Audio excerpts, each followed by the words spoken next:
From Castle Rexworth and the Rexworth Estates, I bid you good morning, good afternoon, good evening, wherever you are and whenever you are. Happy Christmas Eve, everybody. My name is Rexworth, Lord Rexworth, and I welcome you to this Sunday afternoon stream. It's Christmas Eve, as mentioned. Hello, V. Welcome, welcome.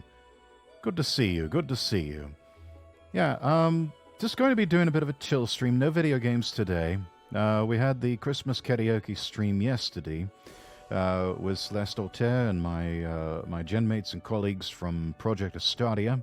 And today we're just going to be doing some video reacts. We're basically just going to be watching some videos together on YouTube. I've got a few of them queued up already. One of them we're going to be starting off with is almost a requirement, just because, number one, I have a very big passion for travel. And number two, it also touches on the land of my origin and ancestors, and that's the UK. But we're also going to be taking a look at some Christmas traditions and the way things are celebrated in parts of Europe, in Japan, and probably dive a bit deeper into celebrations in the United Kingdom and in Ireland.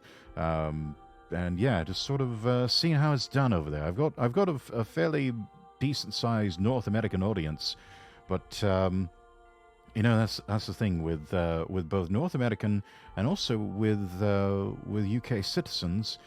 A lot of you don't have passports, and I think that's just a damn shame. And we really need to do something about that. In fact, I would strongly encourage you, if you don't have a passport, get one in this next year. Make that a New Year's resolution. It's not terribly expensive, and in fact, it'll be a lot easier for verification, like with new jobs and whatnot. I know that having my passport with me, I was able to just show my new employer that my passport, and hey presto, that was all they needed to verify citizenship and check off the boxes that they needed to do as HR. So yeah.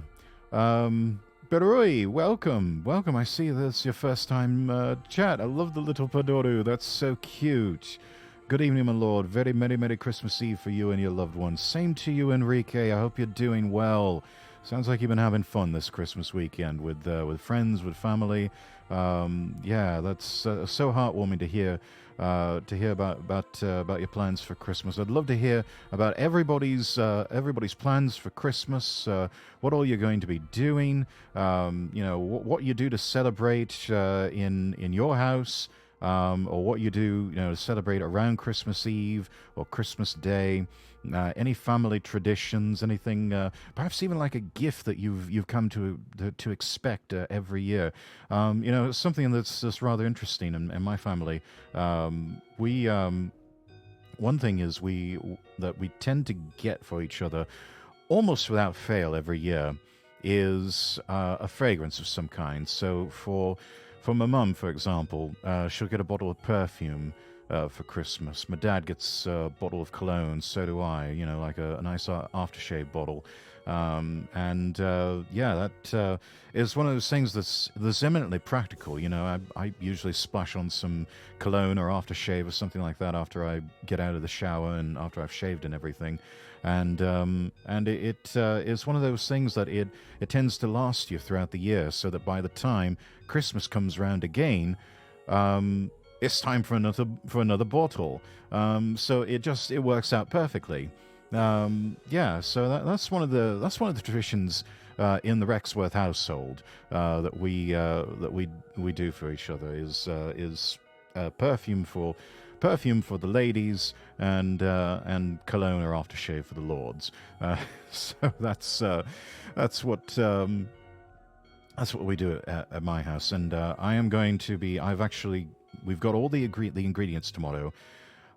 So in the morning, after we've opened up the Christmas presents and everything, I'm going to be cooking for my family. That's one of my gifts. Is an act of service and a hot meal for my mum and dad. It's been a long time since we've had a full proper English breakfast, so that's exactly what I'm doing. I actually managed to source a can of Heinz beans, the traditional English recipe, and I've also got we've got some eggs. Going to cook up some bacon and grill up some tomatoes and some mushrooms. And probably end up serving beans on toast the traditional way. Maybe sprinkle some cheese on top. And yeah, that's what we plan to do for Christmas morning. Yeah, gasp! That's my home, Europe. Yeah, we're going to be taking a look at some Christmas traditions. I got a nice gift from my grandpa. Got a bottle of Glenlivet 15-year French oak. Ooh, that sounds wonderful, Enrique. I think I should like to share a glass with you on that. That sounds fantastic. Yeah, French oak barrels. Let's see, sherry cask barrels. Those end up making a really, really good whiskey. And then, I mean, say what you will about a lot of American whiskey. Like, I've never been very fond of Jack Daniels, for example, but they mass produce so much of it, and then they proceed to sell off the wood from their barrels that they age the whiskey in.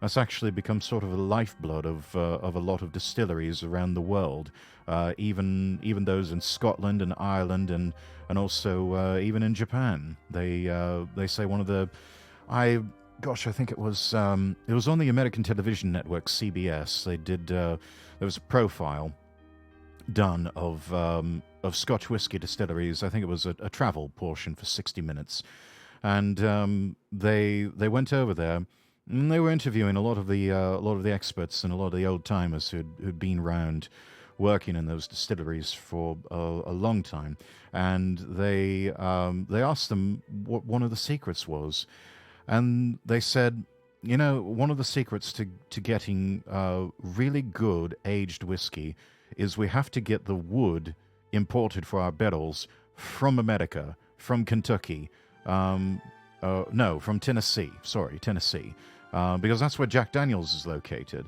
And so that's where one of the Scotch distilleries they went to said that's where we get all of our wood.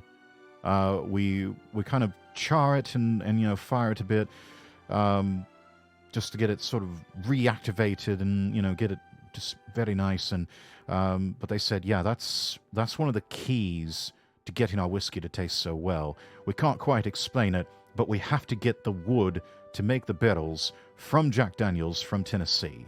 So whiskey making has become a bit of a global thing, and in this increasingly globalized world that we live in, I guess that's not very surprising. Let's see what else we've got. Nasa, welcome into chat. Welcome. V, I make custom T-shirts for my family. Oh, sounds like a lovely gift, V. I'm sure they'll love that. Yeah. Let's see. Got Hatsune Miku Tamagotchi. That sounds wonderful, Bittery. Yeah. I remember Tamagotchis. I remember when I was a young lad that when they were first all the rage, everybody got them imported first from Japan, and everyone was just mad about Tamagotchi. I'm glad to see it's coming back into style again. I actually had a Tamagotchi. Mine was a really cool one. I have to brag on this just a little bit. I had what I think is probably the coolest Tamagotchi. It was an egg style. It opened up almost like a locket, but it was a Godzilla branded Tamagotchi. So my Tamagotchi was a Godzilla. I was just absolute chuffed when I found that, because I love Godzilla growing up. That was my favorite films. I love the classic ones. I was a bit disappointed with the TriStar one in 1998, but it was just it was so cool. I was like, yeah, Godzilla Tamagotchi. That's the best. All ever taste for whiskey here. Indeed we do. Good Christmas Eve to you, Lord Rex. Well, good Christmas Eve to you as well, Nasa. Merry Christmas Eve, my lord. Arthur, welcome in. Happy holidays, chat. Indeed. Got new paints. Oh, can we expect some art streams from you fairly soon? I hope so. I should love to see more art streams from my colleagues. Rex, could I make you a castle? You go right ahead. I strongly encourage that. with all vim and vigor. Yes, that's so cool. Yeah. If you ever get the chance, you should try Dalmore 12 if you've not. I haven't, but I'm going to write that down. I need to pull up my notepad anyway because I've got to get the copy pasta ready for the when we go to raid at the end of stream, which I don't know how long we're going to run on this, but yeah, we'll certainly see. Got a capture card, fantastic V. Yeah, capture card. These days, it's a vital tool in the tool belt of streamers and VTubers. Is a really good capture card. I'm fortunate that I've got one built into my Streamer X here. Just really haven't had a chance to use it, and I think I need to test it out, maybe work out some bugs and things. But I should like to get a Nintendo Switch sometime soon and join in the festivities of like Mario Kart and some of these other Nintendo Switch games. And I'm going to need a capture card for that. So yeah, glad I invested early. Let me write that down though before I forget. Dalmore 12. I have to do a Google search on that. Yeah. Yeah, and okay, all right. That's good. That's good. All the friends checking in. But yeah, good to see all of you. Really good to see all of you. Let me go ahead and get the normal items for housekeeping out of the way, and then we'll get right into our video reacts. So first of all links are available on the website lordrexworth.com. That's lordrexworth.com. If you haven't been following me on Twitter, please do so. Twitter.com/LordRexworth. The Discord is open to all who are 18 plus. Join the Castle Rexworth Discord by clicking that link in the chat. Let me see. Throw up the throne page. Gifts always appreciated but never required. I do thank all of you who have gifted me, whether it's games on Steam or items from my throne page for Christmas. Thank you all so much. It really means a lot to me, and I'm just so appreciative of it. Thank you. It's lovely that I'm surrounded by generous people in my world, and just all of you. I'm so grateful. Thank you. Oh, by the way, last minute Christmas shopping, in case you need it. I do have some items specially curated at lordrexworth.store. That's lordrexworth.store, especially if you need recommendations on items for your streaming or VTubing setup. I've got some good tech items there that you can purchase through lordrexworth.store, and of course I'll get a small commission from that. Let's see, the coffee page. Comms are open there, custom comms, voice packs, everything delivered electronically, and we'll be working on comms. Slots are limited though. We'll be getting into those after the Christmas holiday. So go ahead and get your reservation in now. Just click that link there in chat. Let me see. We'll hold off on sponsors for now. I think that's enough. Yeah. Let's see here. Oh, right. Let me switch over to our...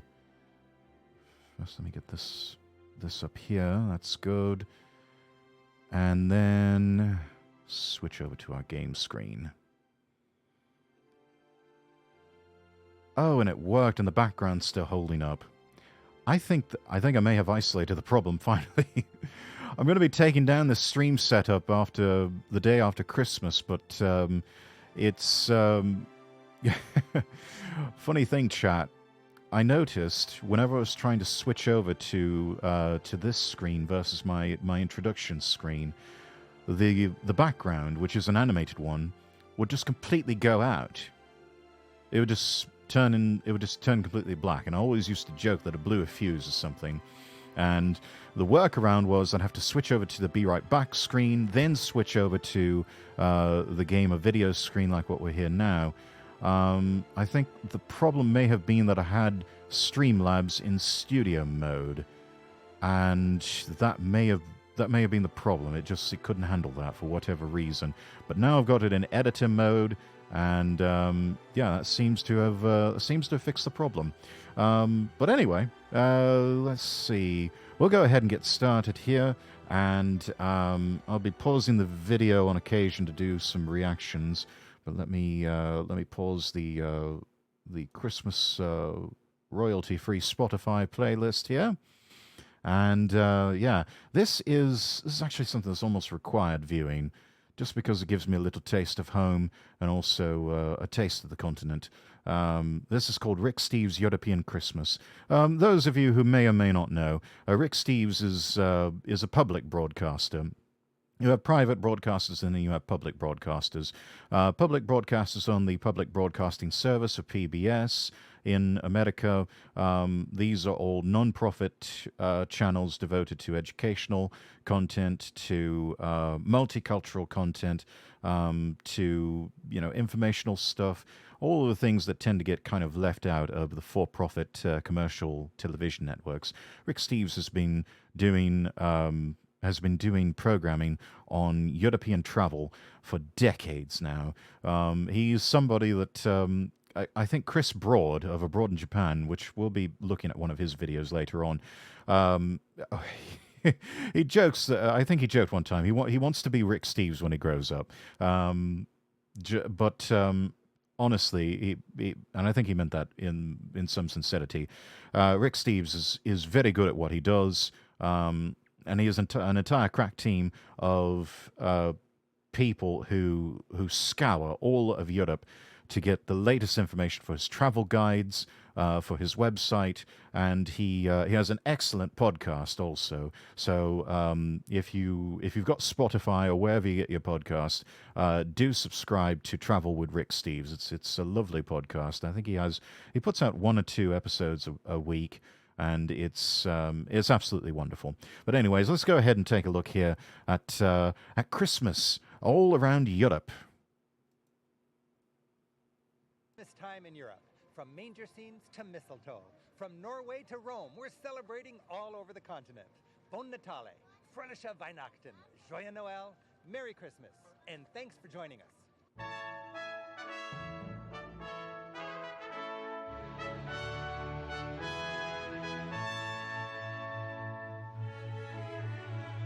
Oh, the music. So beautiful. And all these scenes, all of this from around Europe, from around the United Kingdom. I can't imagine a better place to spend Christmas than just about anywhere in Europe. In Melting Pot America, Christmas is celebrated year after year with traditions that came over on the boat with our ancestors. True. In this holiday special, we're traveling back to the old country, to places of rich variety and deep roots. We'll explore the history behind our much-loved traditions. Joining friends and families across Europe, we'll discover a Christmas that's both familiar and different. England is filled with voices singing in the season.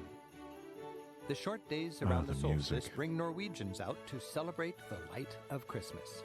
Families, friends, and food are the centerpiece of the French Noel. Oh, the food. An angelic Christmas presence fills Germany and Austria with magical wonder. Now, those are some interesting traditions there in Lutheran the country. Sacred nature of the season, from its countryside to its holiest shrines. Nature, in all its wintry glory, seems to shout out the joy of the season in Switzerland. And everywhere, Christmas is celebrated with family, including my own, as together, Europe remembers the quiet night that holiest family came to be. While each European culture gives Christmas its own special twist, they all follow the same story of how the Son of God was born on earth, as told in the Bible and illustrated over the centuries by great artists. The Christmas story begins with the Annunciation. An angel sent from God with a message for a young woman whose name was Mary. And the angel said, "Fear not, for thou shalt bring forth a son, and you will name him Jesus. And he shall be called the Son of the Most High, and his kingdom will have no end." And it came to pass that there went out a decree from Caesar Augustus that all the world should be taxed. And Joseph, a carpenter from Nazareth, went to Bethlehem to be taxed with Mary, who was expecting a child. And while they were there, she brought forth her firstborn son and laid him in a manger, because there was no room in the inn. In that region there were shepherds keeping watch over their flocks by night. An angel of the Lord came to them and said, "Fear not, for behold, I bring you good tidings of great joy, For unto you is born on this day in the city of David a Savior, who is Christ the Lord. And suddenly there was a multitude of angels proclaiming, Glory to God in the highest, and on earth peace and goodwill to all. And the shepherds said, Let us go to Bethlehem, where they found Mary and Joseph and the babe lying in a manger. Now after Jesus was born, there also came wise men, and a glorious star which they saw in the east went before them. Guiding them, it stood over where the child was. I don't know if you noticed that, chap, but in that last painting there, the angels or cherubs, they almost just sort of seem to fade, almost like ghosts or something. I can't help but marvel at little details like this. And so much of what we're seeing here, these are paintings that are hundreds of years old that you'll find in museums all across Europe, and they're just absolutely magnificent. They're masterpieces. A lot of it you see as like, well, you're thinking, well, Rex, this is, the clothing the wardrobe of choices, everything seems a bit off, don't they? And really, well, there's a reason for that, is that this was kind of the only references they had was sort of clothing of the present day or something maybe a bit simpler than that. They just didn't quite know what they didn't know back then. Still, absolute masterpieces here, showcasing the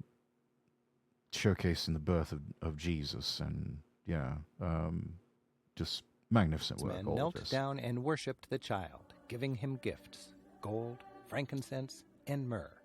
The long-awaited Messiah had arrived.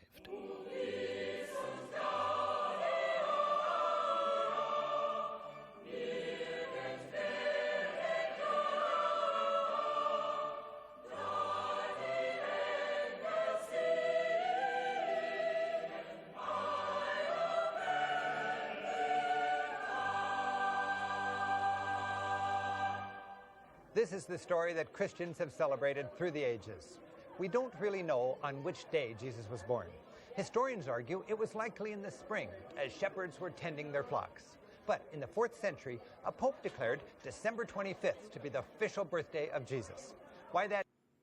Yeah, this is a good condensed history here of the Christmas holiday and how it came to be. And yeah, chronologically speaking, or as far as the seasons go, that's fairly accurate. More than likely, it would have been probably around the time that we tend to celebrate Easter. Shortly thereafter was when Jesus was born, and hence just all of the seasonal activities that were going on, shepherds tending to their flocks and whatnot. But that's this is the reason we celebrate Christmas around this time of year. We're about to get into that. Rick does a good job of condensing that down. Let's listen. That day? Well, Christianity was newly legal in the Roman Empire, and the clever Pope figured it would be smart if the biggest Christian festival coincided with the biggest pagan one, winter solstice. And throughout the land, people, Christians celebrating the birth of the sun, and pagans celebrating the return of the sun, have been rejoicing ever since. Yeah, that's probably an apt way of putting it. It's actually a good play on words there. The birth of the sun versus the return of the sun, because around this time is the winter solstice. So you have a period of time where daylight is at its shortest during the day. And so around the time of Christmas is where we start to see the days getting a bit longer. So the sun coming back, we're getting more daylight, it's still the winter season. It's going to be the winter season, and for many parts of the world, especially in the northern hemisphere, we don't really start to some parts of the northern hemisphere don't really start to feel a proper winter until January or February, First day of winter, I think, was only first official day of winter was only a few days ago for a lot of parts here in the world, and it's yeah. But I know for so long I've just gotten so used to Christmas time weather-wise just being so mild because I've lived in parts of the world where that is the case, and it almost seems a bit strange to me to have a white Christmas. To me, that in my mind, that's almost become like a Christmas miracle for me. It's a bit unfortunate when I think about that and I talk about it, but it is what it is, I suppose. Yeah, it's usually around January or February where we really start to feel that chill.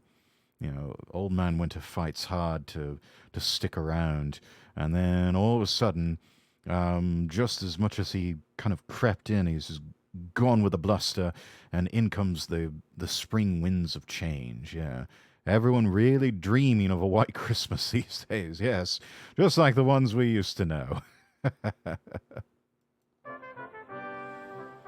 Let's see, where are we For at? scenes straight out of a box of old-fashioned Bath, Christmas yes. cards, we head to England, to the city of Bath. Here in the heart of the old town, near the It's magnificent medieval abbey, Bath hosts an annual Christmas market. Well, I wouldn't give to be there right now. Old wine, please. Old wine. I want some. Carols are a deeply ingrained part of the English Christmas tradition. The custom goes back to Shakespeare's day. Today, young and old sing their way through the season. Here, the Bath Abbey Choir of Boys and Men are performing a carol concert by candlelight.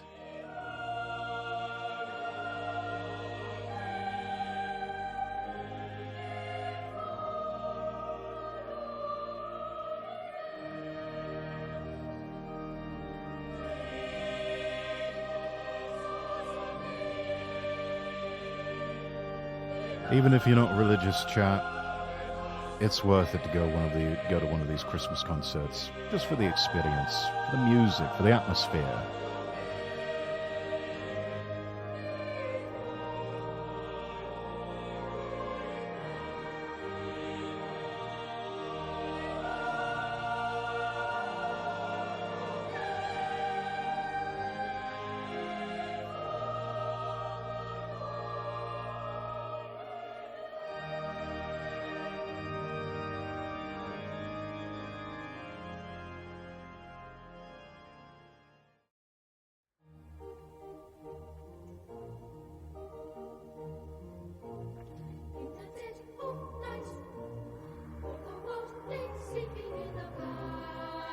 Bring on the classics, so come all you faithful, Silent Night and the like, yeah.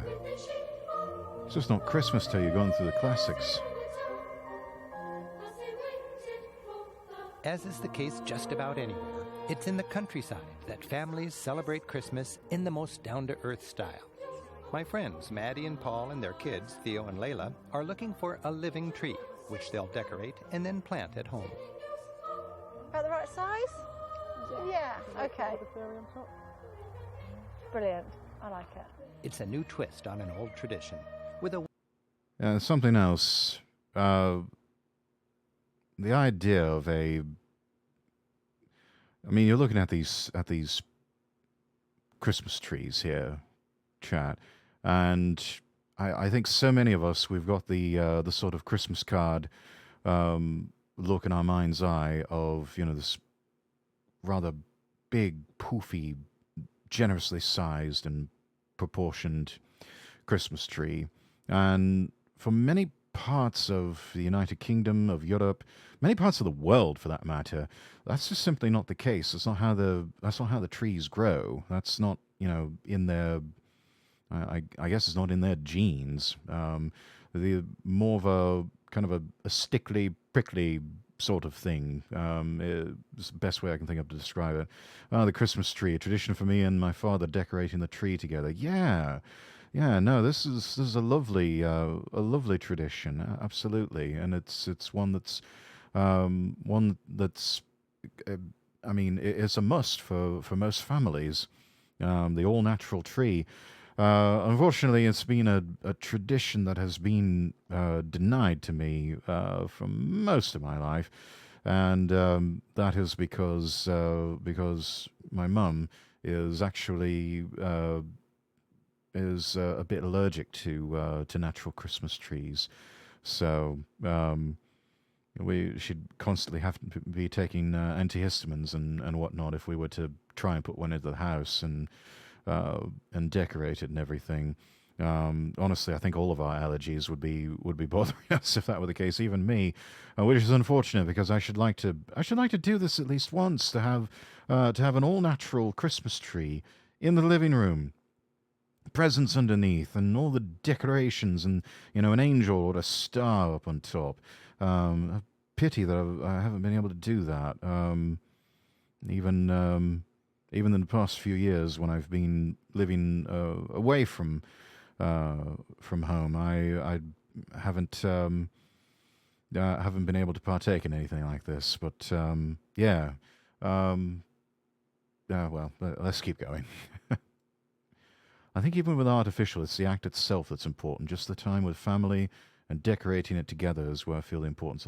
You know what? That's a good point, Arthur. That's a good point. I'm sort of obsessing over small details, really, but you raise a good point. It's the fundamentals that really matter for this sort of thing. Yeah, and that's being together with family, spending time with them. That's what's important. So, quite right. Wink to the nature-worshipping pagans who once haunted these parts. Decorating with greens goes back to the Druids who adorned their temples with swags of evergreen. For pagans, living greens in the dead of winter represented the persistence of life. And for Christians, evergreens are a reminder of the gift of everlasting life. There's another good one, yeah. The persistence of life and everlasting life. I love that. That's so good. During this hectic season, getting together to bake Christmas goodies while the little ones decorate edible ornaments is a fine way for busy moms that to looks enjoy so some fun. time together. Maddie's recipe for mince pies harkens back to the days of Henry VIII. Back then, the dried fruits, mince spices, and pies. shredded meat for the filling were so expensive that only the wealthy could Gimme. afford to make I want mince one. pie. According to tradition, 12 pies should be eaten during the 12 days of Christmas to One a ensure day. good luck each month of the coming year. Forget those mince pies, Maddie. But it's the Christmas pudding that's the real centerpiece of a traditional English holiday meal. Now bring us a figgy pudding. Now bring us a figgy pudding. Now bring some out here. Put this one up here. Like a lot of us, Maddie and Paul are opting for a simpler, less commercial style of Christmas. And that's Yeah, well, reflected good for in them. their family traditions. Little Theos and Laylas wouldn't always have been so involved in the family activities. Childhood, as we know it, really began in 19th century England with the new middle class. And at Christmas, those stern Victorians gave themselves permission to indulge their children. The English tradition of caroling starts very young. We're visiting Theo's school as the students take center stage at the 14th century village church for a very special Christmas concert. If I remember rightly, you traditionally bake a coin into the pudding, and whoever finds it is given good luck. Hey, I do remember. It's funny you mention that, Arthur. That I do remember. There's a Scandinavian tradition that's fairly similar, although it has nothing to do with mince pies. It's actually I think they serve everyone a bowl of porridge, and whoever finds the almond is the one who gets like a gift or is supposed to have good luck or something like that. I can't remember where that tradition comes from. I don't know if it's Norway, Sweden, Finland, maybe. I don't know. I think they might mention that somewhere later in the video. We'll get to that. Is it a specific coin, Arthur? I can't remember.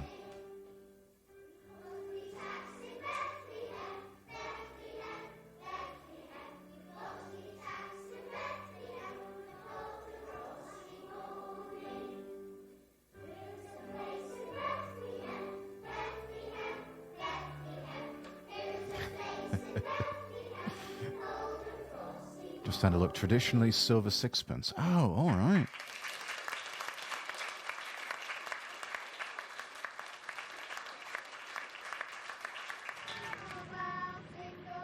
Christmas is drawing near, and tonight, these lucky kids are taking a train through the woods to meet Santa, or, as the English know him, Father Christmas. Father Christmas. Come on in now, come on in and stand just there, and you stand just Yeah, chat, that's something else. Santa Claus is how he's traditionally known for a lot of Americans, for the Irish, Irish more specifically, Santy Claus, as they like to call him, and then a multitude of different names for him in continental Europe. But for us Brits, we refer to him as Father Christmas or Saint Nicholas. Yeah. Though I think Rick gets into the story of the actual history of Saint Nicholas later on in the program. You come across there, that's right. And tell me your names. Now, what's your name? Dylan. Hello, and what's your name? And what's your name? Jack. By the way, Oh, let me know now if the then. volume Now is then, too most loud to where you important, can't hear what do me. you want for Christmas? Chat, please. I don't know. Just some surprises. I'm very good at surprises. And what do you want? Indeed. Well, I haven't written my list down yet. Haven't you? So we're going to wait for your list, and when it comes, I'll be ready for it. Now, are you going to do something Better for me? hurry, lad. Are you going to leave me something out on Christmas Eve? Yes. What are you going to leave me? Mince pies and Well, wine. well done. And are you going to leave a carrot for the rest? There's another difference in tradition, chat. It's common to hear that you leave out some cookies and milk for Santa Claus, for Father Christmas. We do things a bit differently. Hot mulled wine and mince pies in the UK, and maybe some carrots for the reindeer. And I know that over in Ireland, they make sure to leave them out an ale or two. And it's said that Santa's favourite places to visit are the UK and Ireland as a result. Which who can blame him, considering that he has to work so hard on one of its. This is his busiest time of year. Mince pies and whiskey. Oh, that's even better. Yeah. These are some good perks, you have to admit. If you're St. Nicholas, you're getting so much free whiskey, free milk, free cookies, free mince pies, free ales, some carrots, which you might steal a bite or two before the reindeer get to them. It's just this really is just that perk alone one of the best jobs ever. You can't deny it.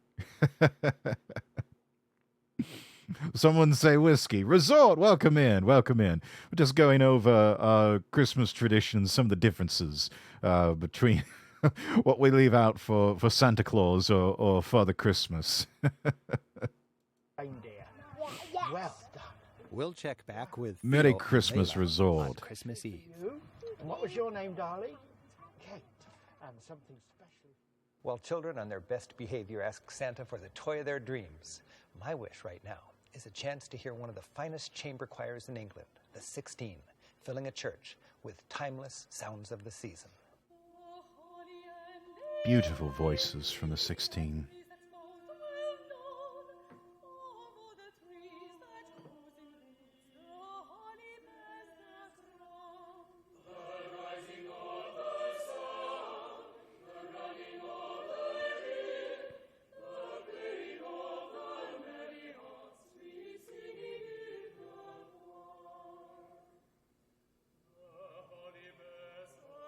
Oh, and that imagery. Perfect aesthetics. I mean, look at this chat. Just chef's kiss level of perfection.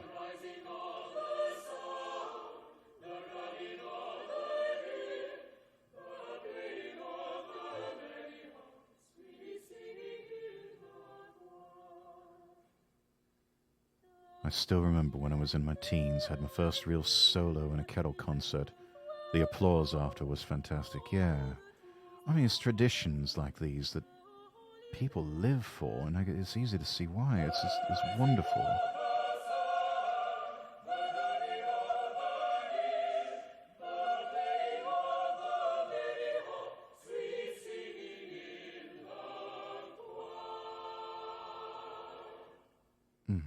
Leaving the tranquility of the English countryside behind, London to London offers town we Christmas go. fun fit for a queen, and streets twinkling with joy. Piccadilly!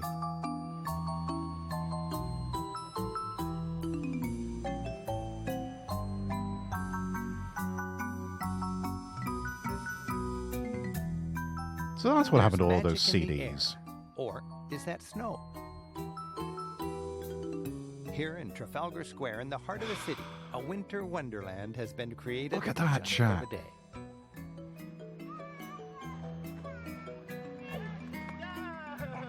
That's a lot of snow to truck in.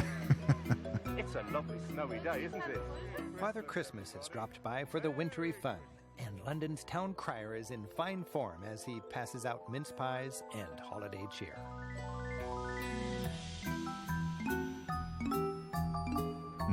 Nearby at Somerset House, once a grand palace, the courtyard has been transformed into an ice skating rink, elegant enough to make a commoner feel like royalty.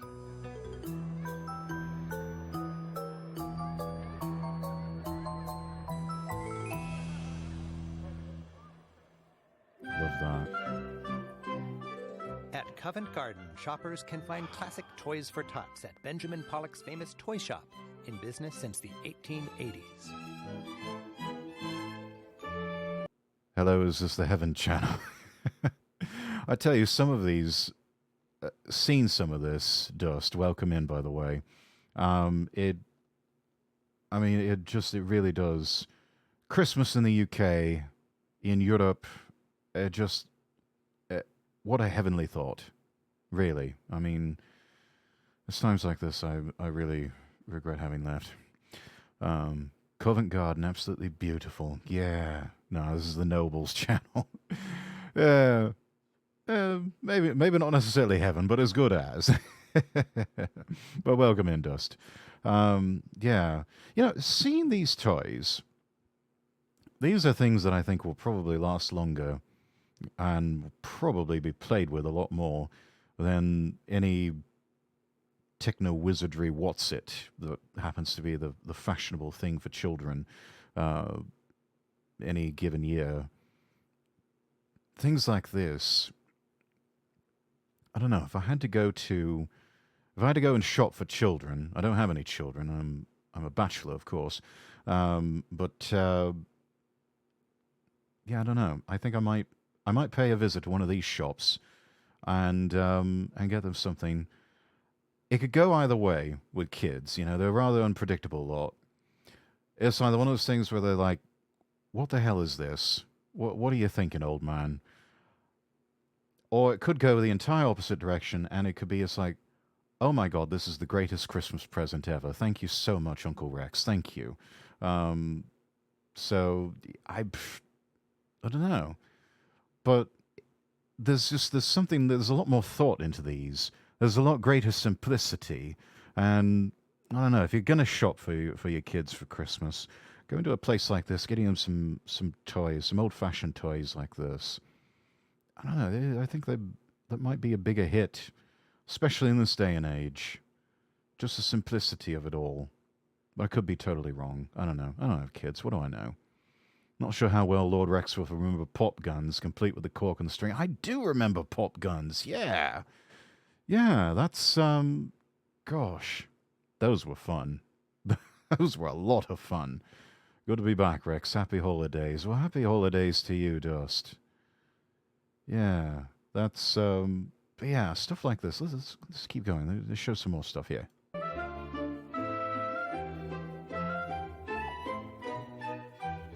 The joy and peace of the Christmas season bring both people and countries together. This giant spruce, a gift from the citizens of Oslo, is a reminder of the friendship forged between Britain and Norway during World War II. And That Norway is where very we're interesting. headed next. Kids, we can Here never in understand small-town them. Norway, Christmas is celebrated with a unique intimacy and a Scandinavian flair for community. Kids, we can never understand them. Yeah. Has anybody seen the new advert campaign from Etsy? They've taken the Mission Impossible theme and they're just trying to figure. It's adults trying to figure out kids. You know what would they like, and sort of plugging the whole search engine function. And it's like, find them something unique, find them something different with Etsy. I don't know if anybody's seen those advertisements, but yeah, it's those are blasts from the past for me. In more ways than one, right, Resort? Yeah. No, but that's no, those are, gosh, the pop guns with the corks. Yeah, that's kids these. Gosh, I'm gonna sound like such an old man here, but kids these days, they got the airsoft guns, the BB guns, and everything like that. And yeah, we kind of had the orange tipped, fake plasticky, unfantasticky guns, and the cat guns, and the rifles with the corks in them. So yeah, give me a cat gun and a pack of percussion caps, and I'll be a child again. Yes, me too. Me too. Especially if you get one that sort of looks like a Walther PPK, and all of a sudden, you're not just a kid. You're a kid who is James Bond. I don't know if anybody else did that when I was a wee lad, but I know I did. We're in Drobak, about an hour south of Oslo. While it's Norway's self-proclaimed capital of Christmas, Drobak feels like any idyllic town on a fjord. Heavenly? It's Santa Lucia Day, Yes. December 13th, one of the darkest days of winter and an important part of the Scandinavian Christmas season. All over Nordic Europe, little candle-bearing Santa Lucias are bringing light to the middle of winter and the promise of the return of summer. Hey, Clokey, These hello. processions are led by a young Lucia wearing a crown of lights.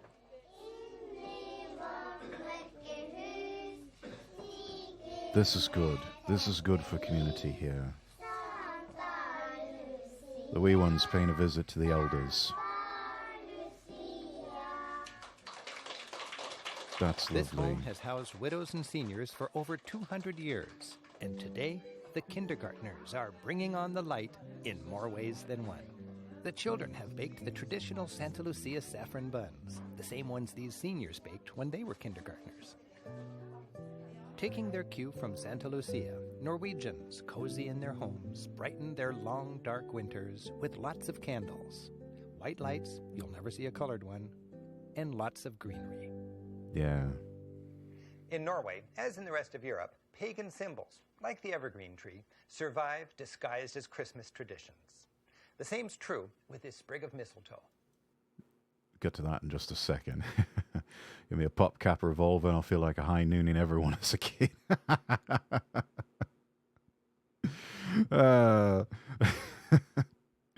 Turned into Dodge City when in your house when you were a wee one, eh, Dust? Used to have a revolver one when I was a boy. Grew up running around like a Wild West town playing cowboy. Yeah. What little boy doesn't love pretending they're John Wayne or Marshall Dillon or something like that? Yeah, it's we all did, even me. Takes me back to when I used to go caroling when I was a lad. We used to visit local hospice to bring a little Christmas cheer. Yeah, no, that stuff like that. It almost seems like it should be a rite of passage. And I'm glad that my parents made me do stuff like that, do some volunteer work when I was young. It can be hard to appreciate it when you're that age, but it's one of those things. Consider it like a long-term investment in a child that eventually they look back on that, and yeah, it's you almost regret that you couldn't appreciate it more in the moment. And you start to just plan out and desire to want to just want to keep doing that, to keep giving back, to keep just doing acts of kindness for others throughout the years, especially around Christmas time when it can be very desperately needed in the lives of some people. You know, it is said that the Christmas time, that the major holidays can be some of the most difficult times for those who are all alone, for those who suffer from it can be a time where seasonal depression can be at its worst, and it's also sadly a time when suicides can be just dreadfully and unacceptably high. You know, even one is unacceptable, really, but especially around the time of Christmas. So just these acts of service and acts of charity. You know, there's of course the deeper religious connotation, but there's also just that need. It's, you know, it's good for you. It's good for the person that you're performing the act of service, of charity for. And really, you never know when just a simple act of kindness could save a life. You just never know. So that's, you know, if you haven't already, chat, please do find some way to volunteer in your community. Please find a way to give back. Please visit with those who you happen to know are lonely, don't really have anyone during Christmas. Just pop round to say hello, give them a call, send them a text, message them, just let them know, hey, I'm thinking of you, and I just want you to know you're not alone. You're not alone. Invite them over for dinner or something, please. It's so important. Just, you know, nobody should be alone on Christmas. Absolutely no one. Yeah, that would just be awful. So yeah, I guess my admonishment and recommendation for anyone around this time of year. Anyways, let's keep going. In Scandinavia, it's associated with the Viking goddess of love. For Celtic people, it was a sacred plant. They used it to heal the sick and enhance fertility. For most of us, it's just a handy excuse to steal a little Christmas kiss. Damn right. The Norwegian spirit of Christmas extends even to the departed. Candles flicker in graveyards as families remember lost loved ones. And all over Norway, communities gather together in churches just like this, as choirs cap Santa Lucia Day with a concert.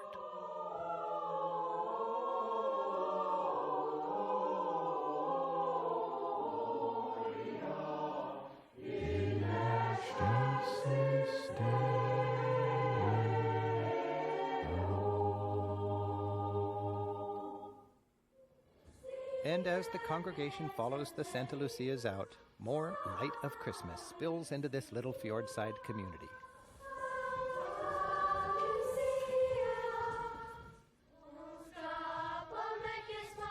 A place like this would be lovely to spend Christmas, I think.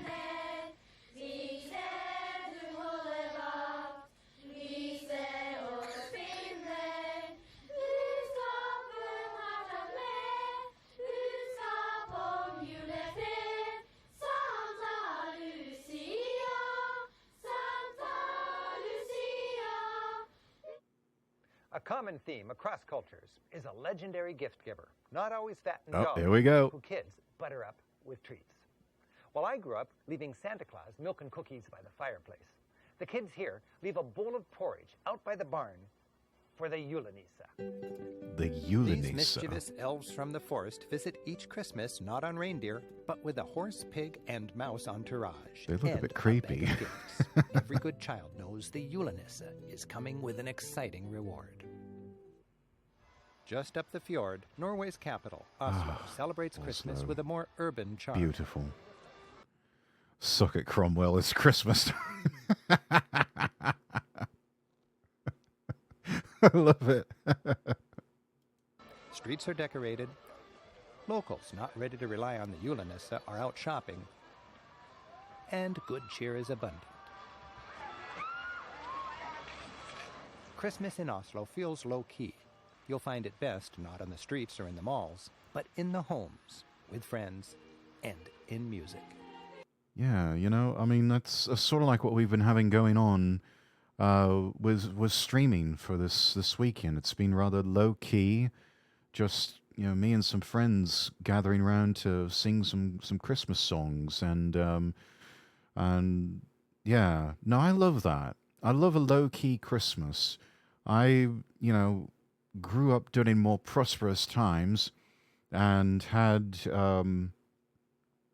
and it was there were some years where it did get to be a bit too commercial, and I kind of lost that warmth that I longed for. So of course these past couple of years I've been away from home, and I haven't really had the space to host Christmas. So I've sort of been running around on Christmas Day or on other holidays to multiple people's houses, um, and it just, gosh, that just got to be so exhausting. So that's the one thing that I'm really looking forward to this year, is just an incredibly low key Christmas, where I don't have to go anywhere, don't have to do anything except cook breakfast for the family, and we open presents, and we just sort of lounge about, be lazy for a day. I mean, God knows we all work so hard during the rest of the year. I think we've earned a good day off where we can just kind of sit and veg, watch some things on the telly, maybe play a video game, but be with family and enjoy that time together. The greatest Christmas gift, I feel, is the compassion and love for one another, and the time you take to spend time with family and friends. Exactly. Exactly. And, don't get me wrong, I love the time, even when I was running around like a madman to multiple people's houses, paying everybody a call. I just, it was great to be amongst family and friends. So that I loved about it. I think the rushed feeling of we've got to be here, and then we've got to leave at a certain time, and then we've got to be over at this other place at a certain time. That hectic nature of it, it kind of, I don't know, that kind of got to me after a while. And I think if I had to do it over again, I wouldn't try to pack so much into one day. I would kind of spread it out over the course of maybe a few more days. Have my Christmas with certain family members one day, and then go over and do a bit of a friendsmas another day, and maybe just kind of spread it out over a weekend or something like that. I don't know. That's just my thinking on all of that. But I especially as I get older, I I tend to want to stay in one place for a little bit longer, and yeah, I just just exist with the family, exist with friends, just a time where we all be vibing, we be vibing. Youthful voices fill the city's oldest church. The old Akker Church, which dates back to the 12th century, hosts the Norwegian Girls Choir for an Advent concert.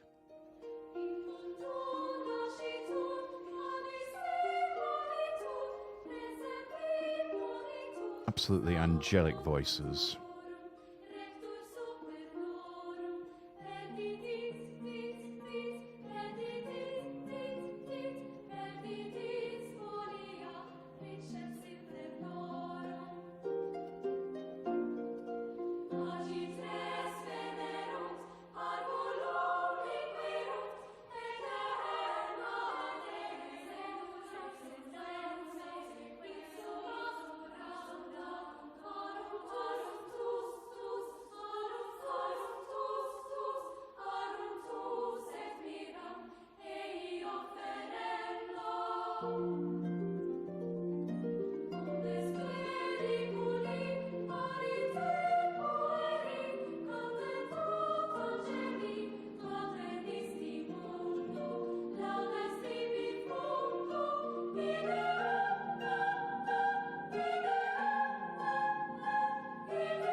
We'll check back with the Santa Lucias and the Ulanissa later.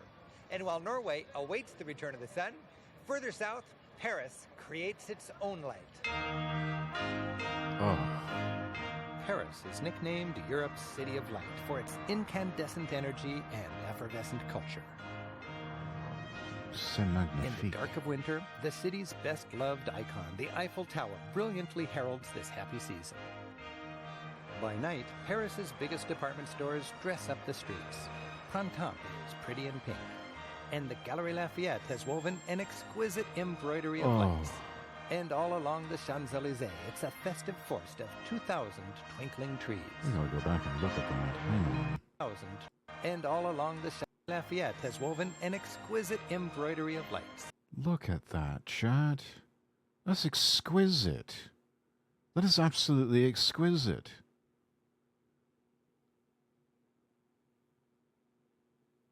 How many of us can say that a local shopping mall, department store, I mean, it's just, no one does that. Seems like this only in Paris sort of thing. Of course, the French have to one-up everyone. But I mean, just look at it. It's magnificent. I think the only time I can ever remember something this exquisite being put up as like public artworks. I mean, of course, you've got some of the more famous London department stores. There was a gosh, I'm trying to remember.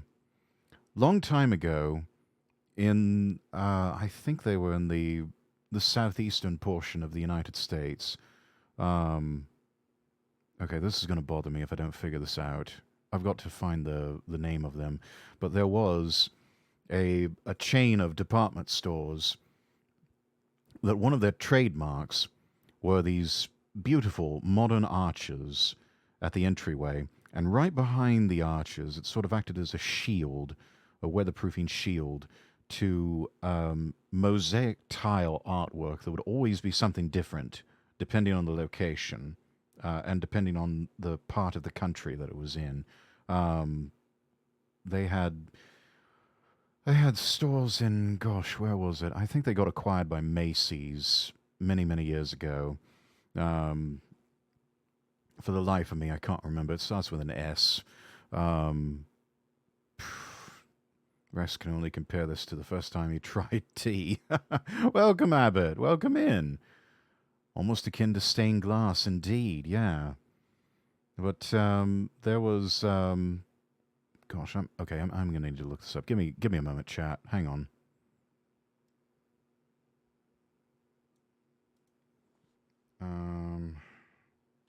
Oh, you know what? It just came to me. There was a department store chain. Eventually got acquired by Macy's. They were sort of on the level of like your Lord and Taylor, or well, Macy's or Foley's or anything like from Marshall Fields. But they always used to have as their trademark. You knew it was this particular location whenever they had the mosaic tiles as the design for one of the main entrances, and it was always protected by these modern shaped arches, and it was a chain called Sanger Harris. They were only around for about 20 years. I think they may have been started somewhere in Texas, but eventually got bought out by Macy's whenever Macy's went on their big shopping spree for other department store brands. But that was always a trademark of Sanger Harris, was something almost akin to this that we're seeing here, except with colored lights. They did this with multicolored mosaic tiles, and always some of the most beautiful designs with those. So if you ever see an old building with some funny looking arches, and hopefully they preserve, a lot of those actually got, the mosaic tile actually got taken down, which is an absolute shame. But yeah, that's something this reminds me of, is the mosaic tiles of Sanger Harris department stores. And all along the Champs-Élysées, it's a festive forest of 2,000 twinkling trees.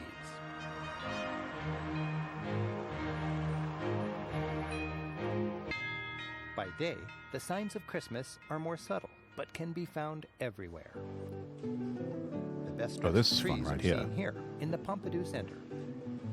Where else but in Paris will you find avant-garde Christmas trees making a fashion statement?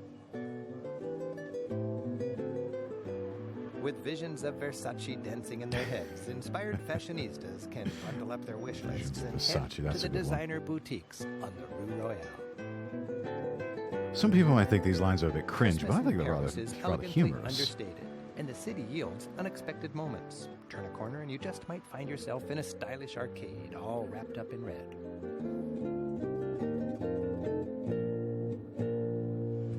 Busy Parisian shoppers fuel up on the city's street food. Steamy crepes and hot roasted chestnuts. Classic. And neighborhood brasseries are full of friends, slurping fresh oysters rushed in from the Brittany coast. Yeah, I'm going to have to pass on the oysters. Never been a big fan. Oysters are favorites at Christmas, which makes perfect sense as they're plump and delicious this time of year. 'Tis also the season of elegant edibles. Foie gras, a pâté made from goose liver and a smidge of cognac, is especially popular during holidays. And chocolate shops All right, and now we're patisseries, talking. wonderful any time of year, get even better at Christmas. Yeah. There are chocolate chestnuts, yummy Yule logs, and delights fit for a king. Even sophisticated those look Paris tasty. rolls out the magic carpet for children. French families from all over the country rendezvous at the windows of the grand Get me the department French stores. red, I'll be a happy man. Displays are specially You designed and me to both. enchant the little ones. And stools provided by thoughtful stores make sure that even the tiniest tot enjoys a good view. Ooh, this is During old. Christmas, the Eiffel Tower becomes the highest ice skating rink. Back in that up just a second here. enjoys a good view. This is some old footage we're looking at here. Look at that, look at that. This was when Pettis was vying for the 2012 Olympics. My goodness, I'd forgotten how old this special was. Anyway. During Christmas, the Eiffel Tower becomes the highest ice skating rink in Paris. Oh, that sounds cool. Kids ride ponies at Luxembourg Ice Gardens. skating on the Eiffel Tower. And the city's magical Menage Now, that's like de Noël. bucket list Carousels stuff, of man. Christmas spin memories.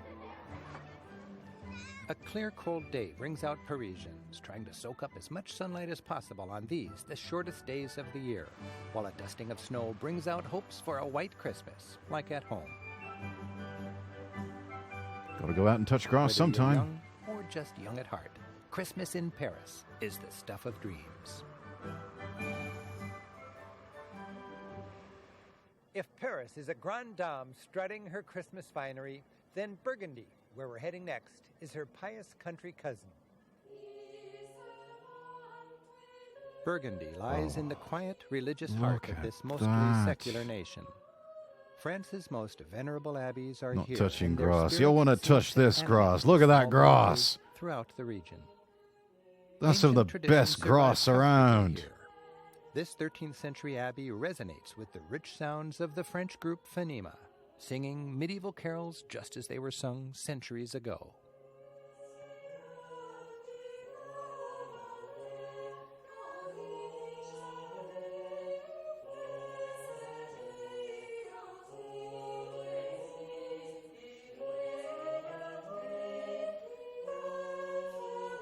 You can tell they're a bit awkward and nervous.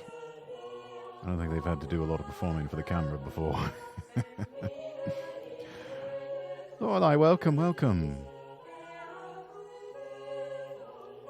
You're listening to traditional French Christmas carols. Northern France always knows how to do things right, yeah. From the wine to the scenery to the music. can only imagine how good the food is over there. A sense of community runs strong in rural France, and it expresses itself in simple rituals shared by families and friends. In Burgundy, no one goes without. Communities take good care of one another year-round with special treats at Christmas. This amiable village mayor, accompanied by her entourage, gets into the spirit of things by delivering baskets of delicacies to the elderly for the Christmas Eve feast. Now that's how you do local politics.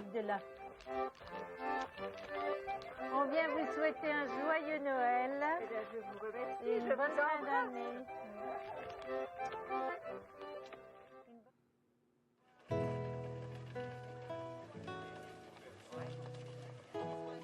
This morning, my friends, the Bertolutes, are shopping for seasonal fare at the Saturday market. Très beau. Tiens, regarde. Allez, belle fraise là, superbe. Fine foods at the center of life in Burgundy, even in the dead of winter. Delicious. Right about now, the truffles are at their pungent best. C'est fabuleux. Delphine and Emmanuel prepare for the grandest culinary event of the year. The French call their Christmas Eve feast La Réveillon de Noël. Oh, La Réveillon de Noël. On peut prendre une petite tranche, on va prendre une petite tranche. Oh, At home, the family is busy preparing for the big event. The children slice of that decorating cheese, candles I'll be to set happy. on the windowsill on Christmas Eve to light up the dark on that night so filled with anticipation.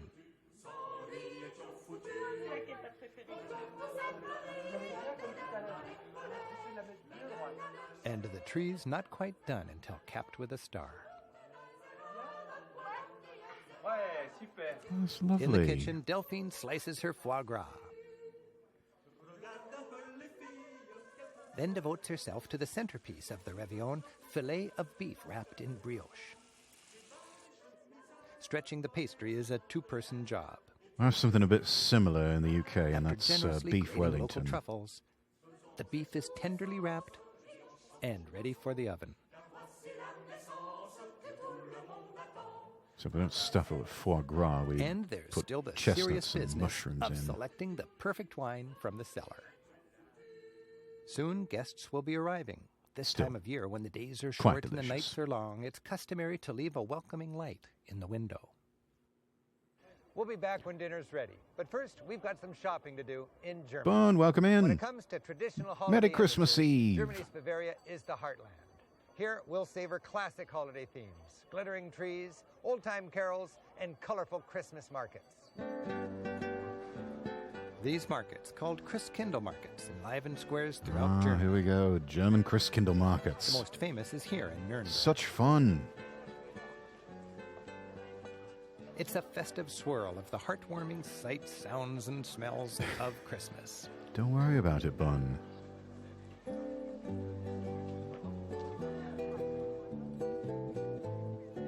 Long a center of toy making in Germany, a woody and traditional ambiance prevails. Oh, look at that. Nutcrackers are characters of authority, uniformed, strong-jawed, I used to and love able to collecting crack the tough nutcrackers as nuts. a kid.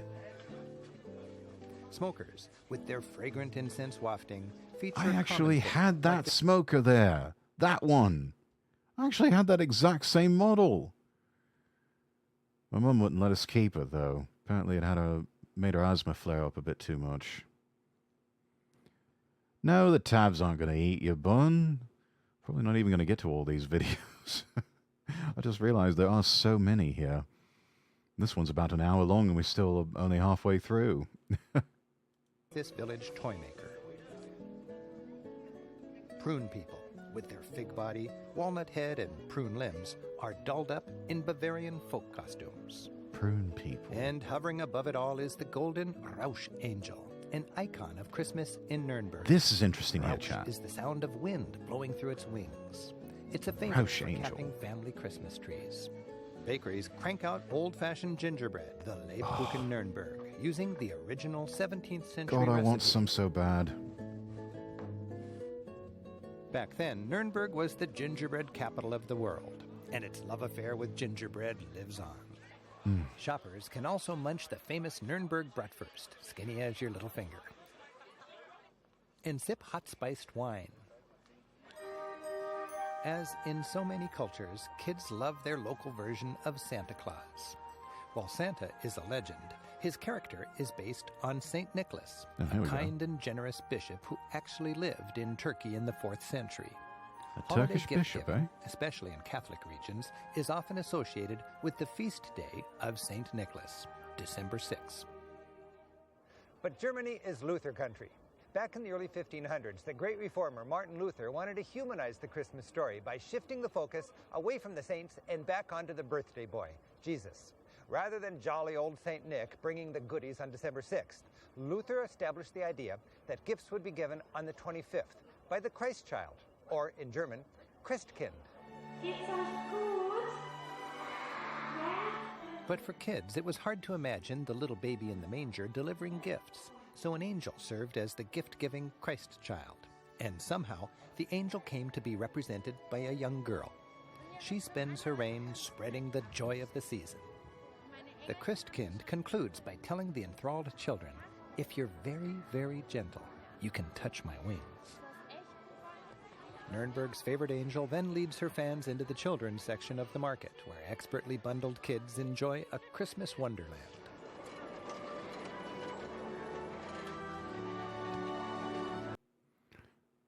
I find that a bit ironic, though, that despite the effort to sort of refocus Christmas around the baby Jesus, still had to have an angel representative come in, filling the role that is kind of was already filled by St. Nicholas.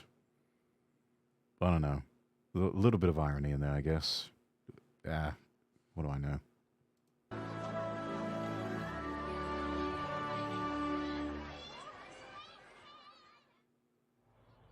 Now we cross the border into Austria, to the town that to me always feels like Christmas, Salzburg. Salzburg, yeah. With its old town gathered under its formidable castle, Salzburg celebrates the holidays with an alpine elegance.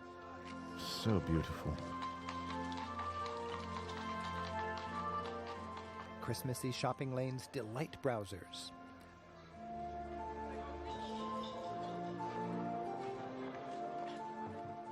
Markets are busy as shoppers gather last-minute holiday decorations and, perhaps, a fresh sprig of mistletoe.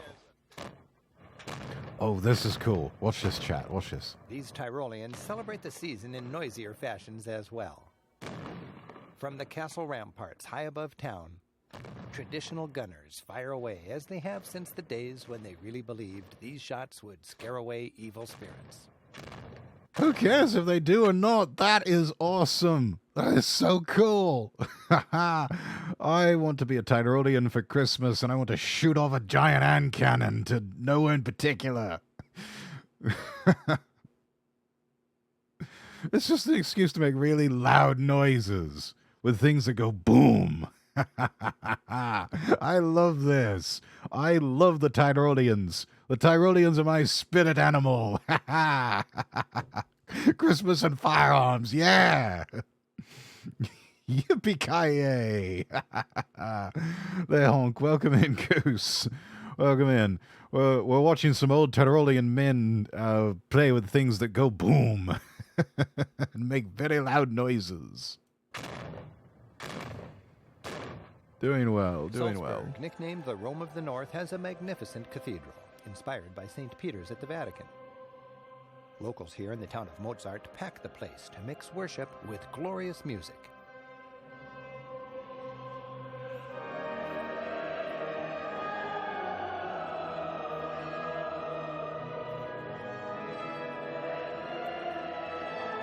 Ye old grenade launchers. Thank God they're all blanks that are shooting off the villagers down below. Would be in for a rude awakening otherwise.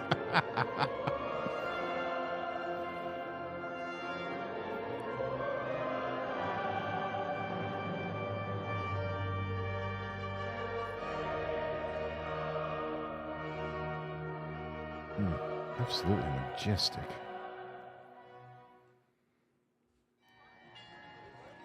Imagine having a full orchestra in your church. Yeah, that's one of those things that always seems to be reserved for the bigger churches. But man, when you do have the full orchestra in, especially around Christmas time, I think we create a new summer tradition. We recreate the Battle of Waterloo every year as a national event. Yeah! I love that.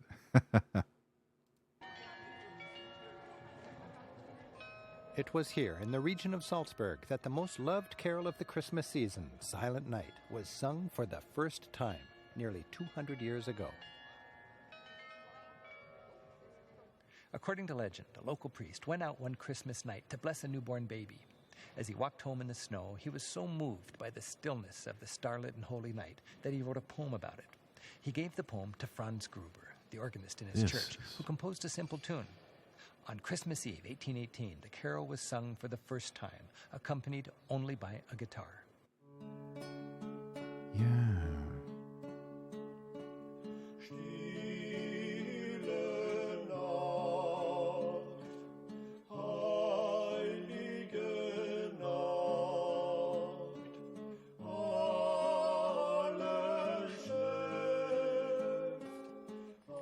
Austria is one of Europe's more traditional corners. Its strong Catholicism and a love of heritage shine especially brightly at Christmas time in the countryside.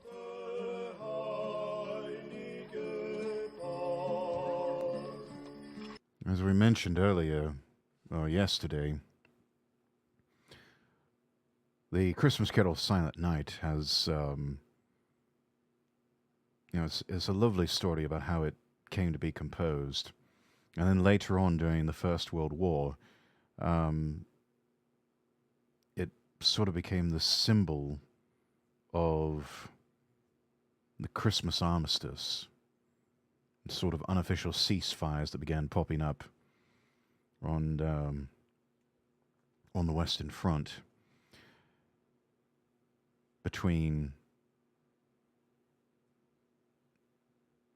where you'd have like British and German troops just sort of getting out of the trenches, and they'd stop fighting for one day, sing Christmas carols with each other, even play games of football with one another. Yeah, just reiterating what I said yesterday. If they can do it, even for one brief moment, we can do it too. And that's always my prayer around Christmas time, is that we know at least one day of true peace.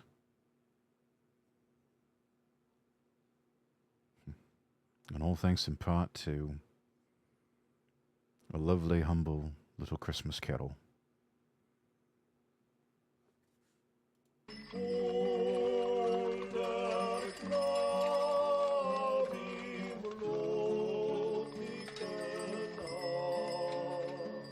We're visiting the Weissacker family farm. Frohe Weihnachten. Kommt herein, bitte. Okay. This family happily shares its love of the season with a guest. Like just about anywhere, part of Christmas is making cookies with Grandma. Weißt du, was sie tun? Das ist so.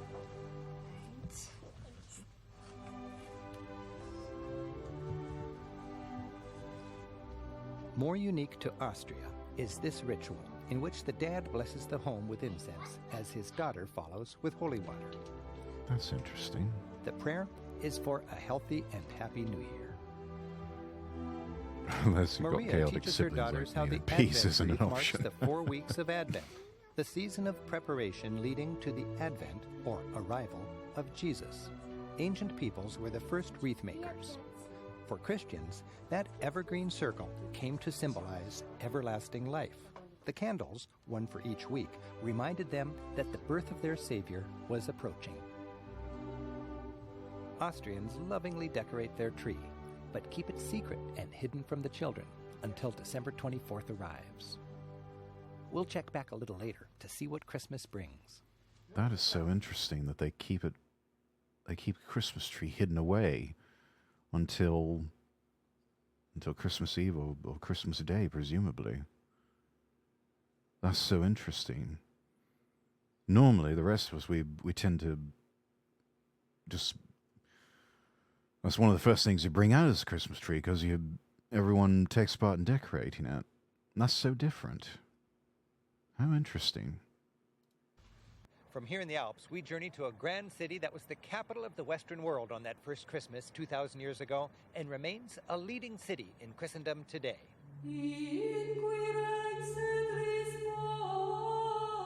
Roma.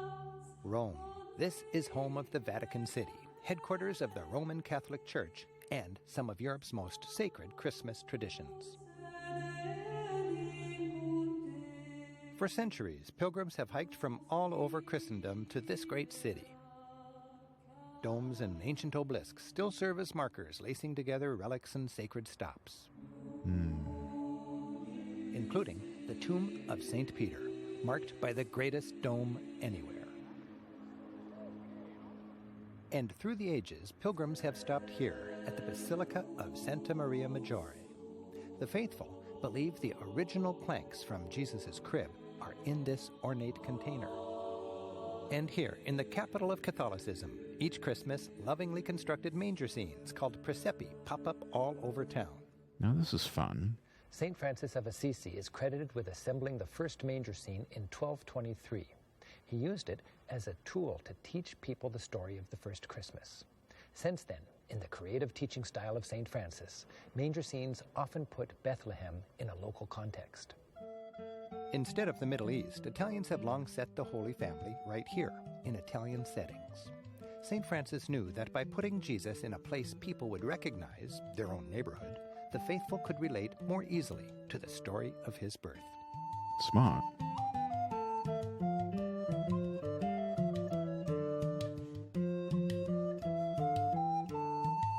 And presepi range from the very traditional to the very surprising.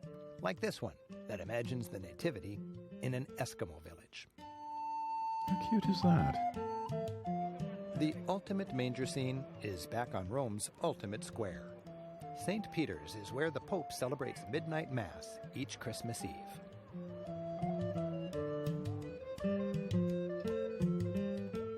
For Roman families, there are more than just manger scenes to see. That would make for quite an interesting,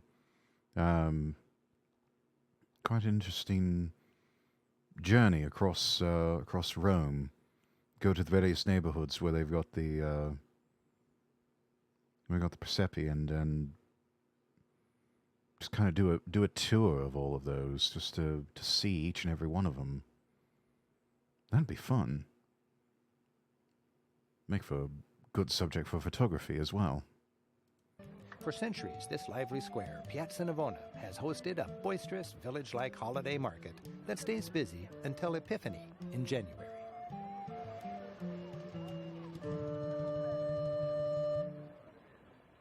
The Christmas season in Europe stretches for well over a month, not to maximize shopping days, but to fit in the season's many holy days. Advent starts 4 Sundays before Christmas Eve. Then comes the Feast of St. Nicholas on December 6th. Santa Lucia Day is on the 13th, and Europeans don't wrap things up on the 25th. The 12 days of Christmas stretch from the 25th through January 6th. That's Epiphany, the day the three kings finally delivered the gifts. In Italy, on Epiphany, La Befana, a popular Christmas witch, flies over the rooftops, filling... A Christmas witch. Interesting. Yeah, and then for our Eastern Orthodox brethren, they were still not done because they stretch into the middle of January with their Christmas celebrations, I believe. So if you happen to come from a mixed family of Catholic or Protestant and also Eastern Orthodox, you're in for a long Christmas season. Oh, that's a bad thing. Probably get you out of work a bit longer. Children's stocking with candy or coal.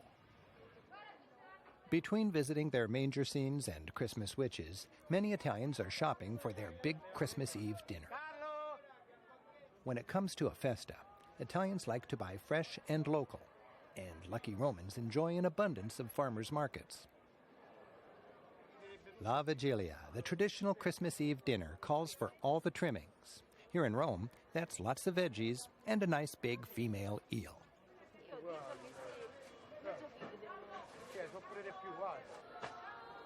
As anywhere, Christmas in Rome is a... They did a follow-up, I think, on Rick Steves' podcast. The consumption of eel has gone down in Italy. They don't really go in for that sort of thing as much anymore. Bit of a declining tradition.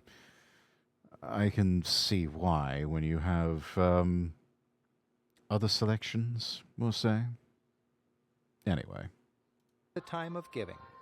The spirit of charity is especially alive in this neighborhood, which has come together for a special holiday meal. At the Church of Santa Maria in Trastevere, tables have replaced pews, and the poor are enjoying a feast prepared and served by the community. It's a joyful occasion, and by all accounts, those doing the giving feel as blessed as those they feed.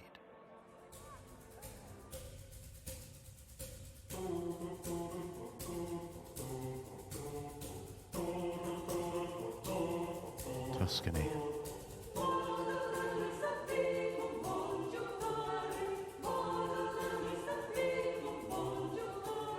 Outside of Rome, in villages in regions such as Tuscany, Christmas celebrations are a little more rustic. The festivities, while low-key, are memorable. During a busy season that sometimes feels overwhelming, village life can be refreshingly simple. These jovial friends are playing an old game. The idea is to toss the panforte, the local fruitcake, close to the edge of the table without having it slide off. Let's just be real. That's about all the fruitcake is good for, if we're being totally honest. Oh, God bless the Italians. They've come up with the ultimate fruitcake joke.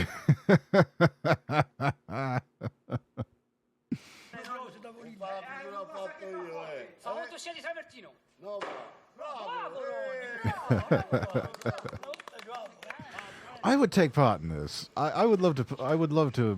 I would love to play this game.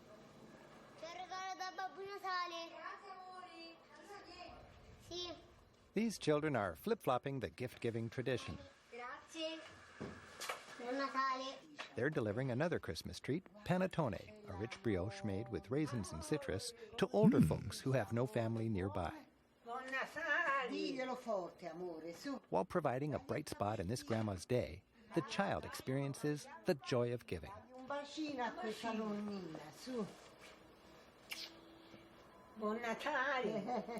And today, the children have another important errand. It's time to post their letters to Babbo Natale, the Italian version of Santa Claus.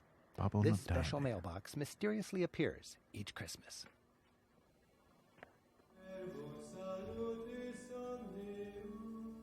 Sacred music and prayer Panettone, yes. infuse this tranquil landscape. Here at the 15th century Abbey of Monte Oliveto Maggiore, reclusive monks celebrate their faith in a timeless fashion, as if one with the communities they serve. So they stopped being so reclusive for a little while. Oh, that's refreshing. You see, chat, even the monks have to get out and go touch grass. If they can do it, you can too. And they're doing it for Jesus and for God.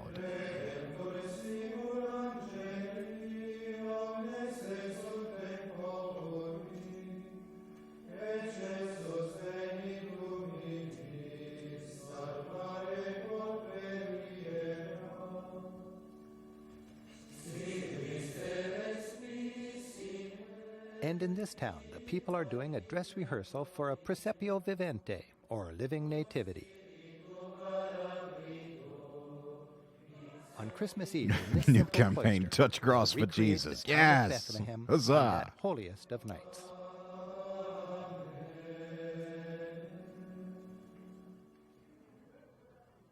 In the countryside, you'll appreciate how sacred traditions have The look on their deep roots. face just now. Rehearsal for a Presepio Vivente, or living nativity.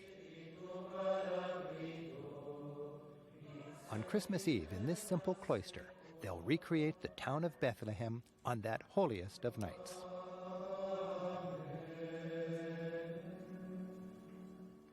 Don't worry.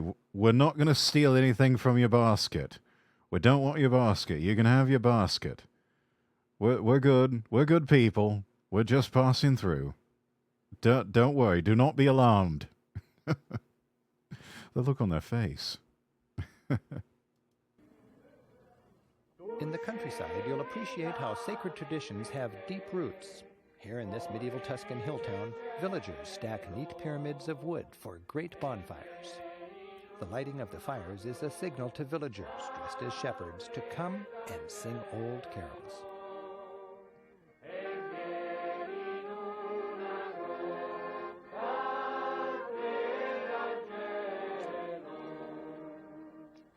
It's a reminder that through the ages, Italy's humble shepherds entertained the faithful as they gathered by fires to warm themselves and await the arrival of Christmas.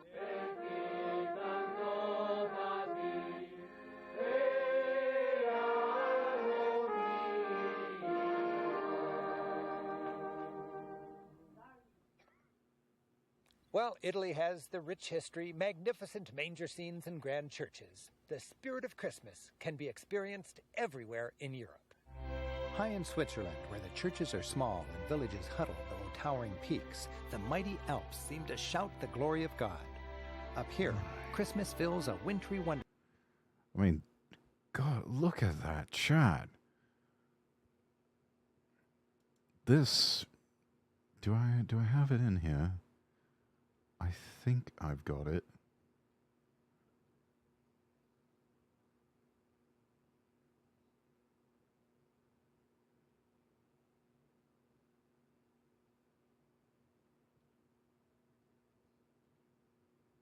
Yeah, here we go. I mean, seeing images like this just makes you go. Wonderland with good cheer. In these villages, traditions are strong. Goats. And warmth is a priority. Ovens are small, so wood is too.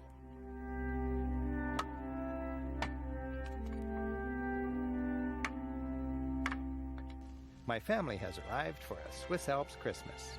Along with our kids, Andy and Jackie, my wife Anne has joined me here in the tiny village of Gimmelwald, where we're having some fun with our friends Ollie and Maria and their kids.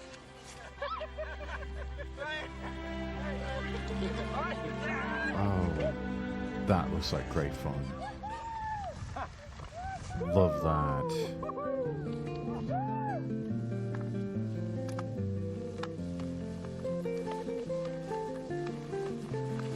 Bless the Swiss, they haven't had it easy. No. Ollie's taking us high above his village on a quest to find and cut the perfect Christmas tree. That takes some work. Trying to walk through all that snow.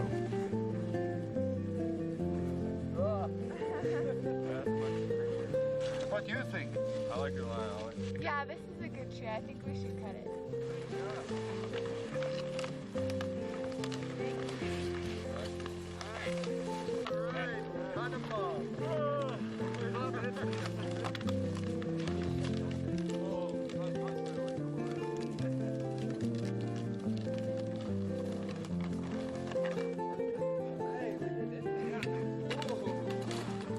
This is like the good ending version of the Griswold family Christmas tree.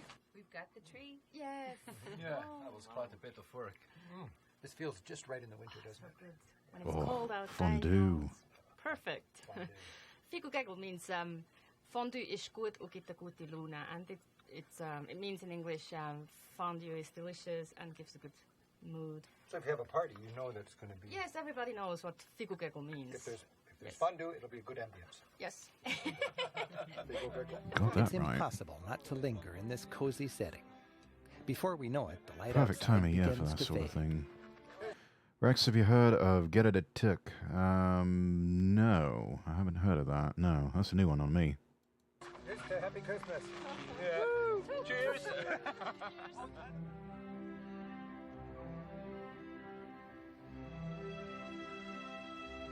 As the sun sets, we've got our tree. Torches and almost take look like an cigars, unforgettable except you ride don't home smoke them. To Gimmelwald.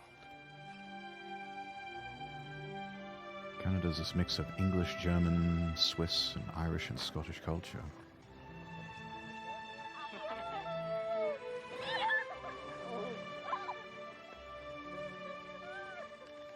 Beautiful mix, that one.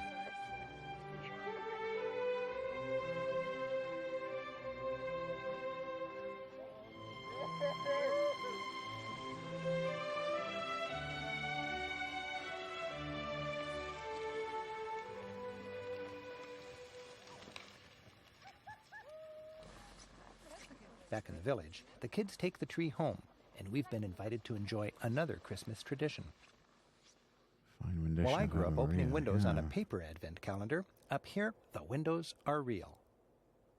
Okay, now I love 25 that. homes decorate a window for each day of Advent.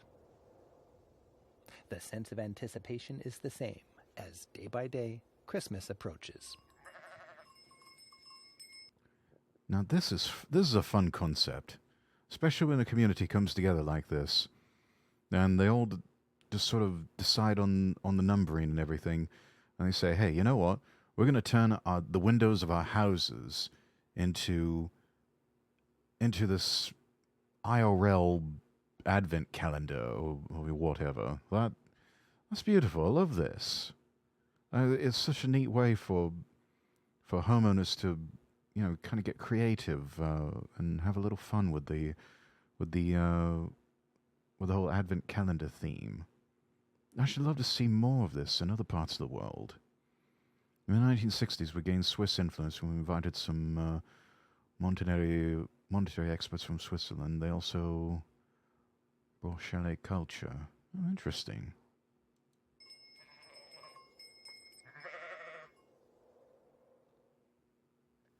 Advent is all about anticipation. And for the kids, much of that anticipation is about presents, rewards for being not naughty, but nice. And as we've seen throughout Europe, each culture seems to have its own version of Santa Claus, who serves parents by providing children incentives for good behavior. Here in the Alps, it's Samichlaus, that's Swiss German for St. Nicholas, and his sidekick, Smoochly. My son, Andy, is playing Samichlaus this year. Ollie's son, Sven, is playing Smoochly, and the donkey is playing himself. Each year, Gimmelwald's children anticipate a visit from this dynamic Christmas duo. Samichlaus surprises the children and checks in his ledger to see if they've been doing their chores. Have you been feeding the cows lately? Then he might ask for a song or a poem. Sing. What would you like to sing? Trägt mit seinem Segen ein in jedes Haus, geht auf allen Wegen mit uns ein und aus. And the performance is always followed by a treat from his big bag of gifts. Well, hope you have a Merry Christmas. Frohe Weihnachten. See you next year. Adieu. Bye.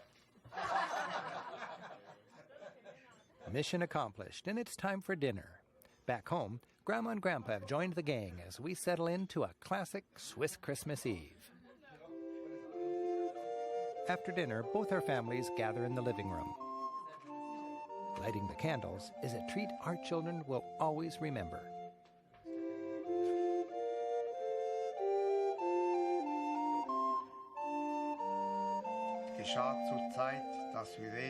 Three generations come together as Grandpa reads from the old family Bible. Jedermann ging, dass sich schätzen ließe, ein jeglicher in seine Stadt. Oh, that Bible. Da machte sich auch auf Josef aus Galiläa, aus der Stadt Nazareth, in das jüdische Land, zur Stadt David, die da heißt Bethlehem. The evenings capped off with the sharing of gifts. Sorry, every time I heard Advent in English, I think Advent children. Does someone say fire hazard?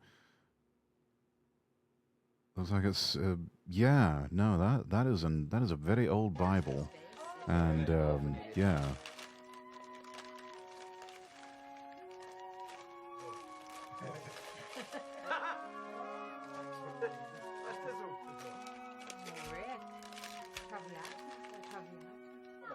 Oh, good opera, that one. Yeah, that tree. Christmas Eve is finally here, And right about now, all across Europe, friends are celebrating this long-anticipated night in their own unique ways. Down the chimney. Thankfully, it's got a little bit of air between the branches, In you know. England, the family snuggles together, anticipating the arrival of Father Christmas. The little old driver so lively. Up in Norway, they're joining hands in song. In Burgundy, the toast starts Yeah, the not, Réveillon. not cat-friendly, and that tree, Delphine's no. beef is finally done. Oh, that looks delicious.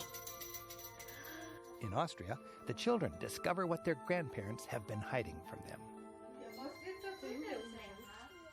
Final touches are made to the Bethlehem being created in Tuscany. And at the Vatican, people pack St. Peter's as millions around the world share a sacred and glorious midnight mass. John Paul II. Yeah, that is going back a ways.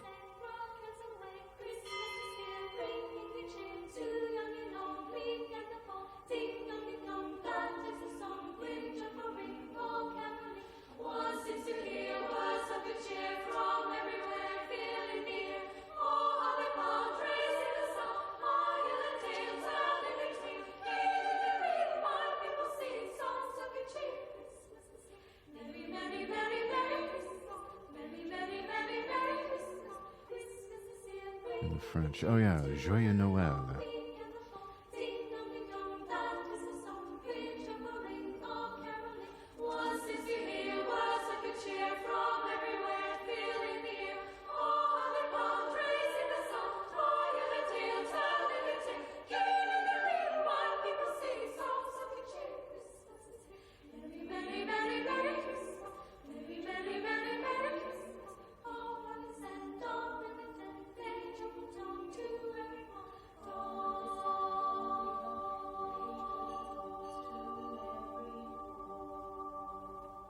And as Christmas Day dawns, a joyful chorus heralds the birth of Jesus.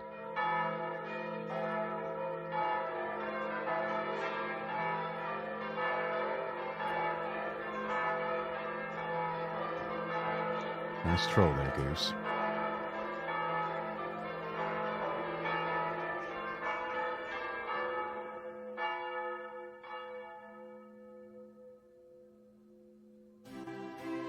Happy Christmas. Joyeux Noël. Christmas pudding. Schöne Weihnachten. Buon Natale a tutti! Goeie. Merry Christmas! Frohe Weihnachten. Joyeux Noël. Happy Christmas! Ho, ho, ho! Frohe Weihnachten! Oh yay! Oh yay! I wish you all a very Merry Christmas!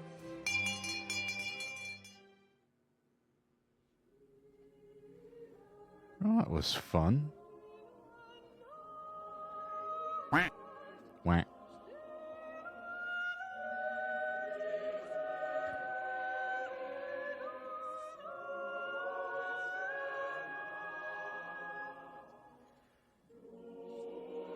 Oh, hey, Goose, behave yourself. My name is Bond, James Bond.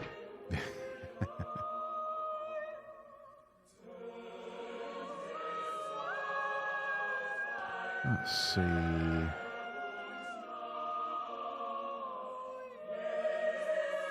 Hello there.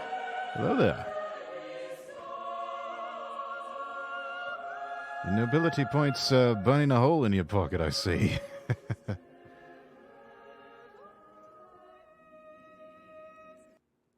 Right, let's switch over to another one.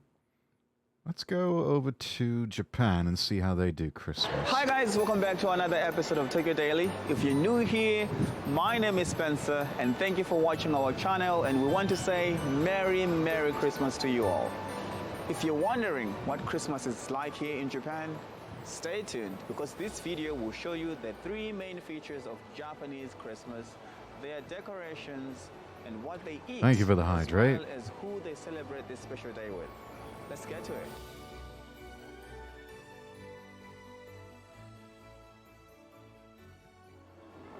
So before we get stuck into details and nitty-gritties of Japanese traditions on Christmas. How do you say Christmas in Japanese? Your first Japanese lesson on Christmas Day. Kurisumasu. Simply say Kurisumasu. So when you meet a Japanese person or you come to Japan, if you want to send some Christmas love, you just say Merry Christmas. Just after Halloween, Christmas begins in Japan. And this is signaled by the change of music in coffee shops, restaurants, and every other public space. Too soon. Hear Too those soon. Famous jingle bells, last Christmas. Blue Rangers True you know Power. the happy holidays are just around the corner. Decorations are a major part of Japanese Christmas. You can see them everywhere. Christmas trees, illuminations, they are stunning by the way. When it comes to Christmas trees, they are usually taken down a day after Christmas, and illuminations go beyond the festive seasons. If you go to big cities like Roppongi, and even in the rural areas of Japan, you see the lights announcing the happy, happy Christmas of Japan. Yeah, their Christmas displays are just brilliant. The other unique aspect of Japanese Christmas traditions are the Christmas Eve dates. If you walk around the streets of Tokyo, you'll see young couples in love, holding hands, enjoying the illuminations. Thus, Christmas in Japan is a time for love, a romantic night out with a special someone. I think they got the right idea Christmas there. cakes and Kentucky Fried Chicken are the two most popular foods on Christmas Day in Japan. They are so KFC, popular. oh my See gosh. around me here, a lot of people are waiting online to get some Christmas for the happy holidays. KFC and other restaurants begin to take orders way before Christmas. There you have it. Thank you very much for watching Tokyo Daily. We want to say a Happy New Year and a Merry Christmas to you all. See you on the next video.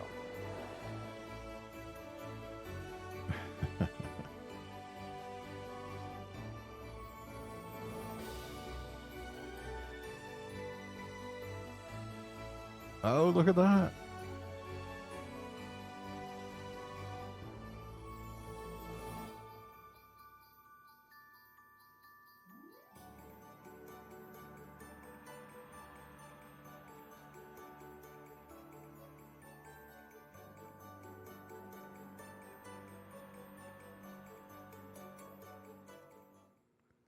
You know what? I'm going to subscribe to them. Let's see. Oh, speed wrapping. They've got this down to an art form here. So how fast can Japanese wrap a gift and do it beautifully? And why the need for speed anyway? So here we are inside Time is money, man. Store Ginza. No other country in the world does gift wrapping better than here in Japan. It's an art, from the paper to the style, technique, speed of the wrapping, and even the unwrapping. Watch to the end for that surprising scene. I'll even try my hand at speed wrapping. Why do they move so fast? This all leads into the culture of gift giving here in Japan. And in this episode, we're going to dive deep into that. All right, guys.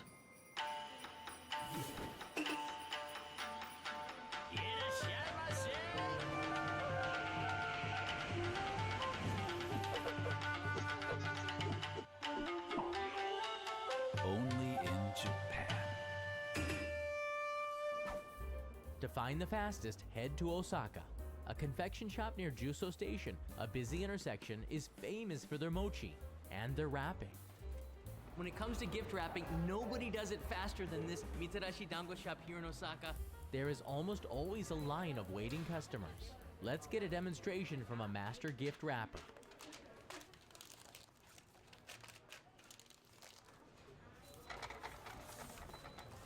No tape. No tape on that The one. wrapping keeps it warm, makes it a great gift. They use no tape, easy to open, just pull the ribbon. How many boxes do they sell in a day? I was goated. Oh my god. It's lots of people. Time is money, man. 信号を渡りたいっていう方が多くて、その度にラッピングを早くしていくのでスピードが速くなったっていう。Juso intersection is very busy and people pop in for a box and hope to make the traffic light. The next customer is our friend Kevin Riley, longtime Osaka resident. The mochi is grilled in front of the customer. The process moves fast, about 20,000 sticks sold on the busiest of days. You do get that fast The after doing mochi that for a sticks are long time. drenched in that Indeed. sweet soy sauce, making this a mitarashi dango. Kiyasu Sohompo has been selling this since Christmas Day 1948. Wow. It's passed to the gift wrapper, who moves like lightning.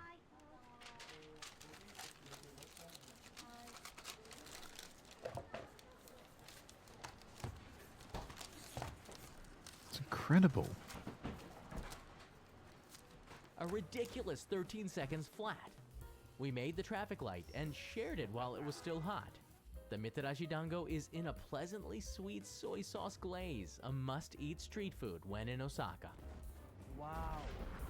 Ginza during holiday weekends becomes an open shopping street, and our next wrapping stop is here. The historical Mitsukoshi department store, yeah, founded Mitsukoshi. in 1673. They've got some incredible gifts upstairs. Let's see if I can find something. These Japanese teapots are Yeah, tetsubi, there you go. Get a pebbles of teapot, cast iron man. from Iwate in Japan's north. Get a teapot. Have a cuppa. Chopsticks made in Fukui Prefecture's Have you been to Wakase Japan? region. Yes, I have. Twice. Titanium tumblers from Niigata's Tsupame Sanjo region. 350 years of metal craftsmanship here. Ah, these wabi-sabi Kanazawa gold leaf glasses are Ooh. spectacular. Those look lovely. Where? Mostly Tokyo and Mount Fuji. Sake cups look just like Japan's highest peak when upside down. Hey, yeah, that's a I good picked gift. something out, and as part of the service at Mitsukoshi, you can have it gift wrapped. The wrapping must be perfect. Staff careful to line up every fold like it was origami. Yeah, delicate job. Origami wrapping, that is an art form unto itself.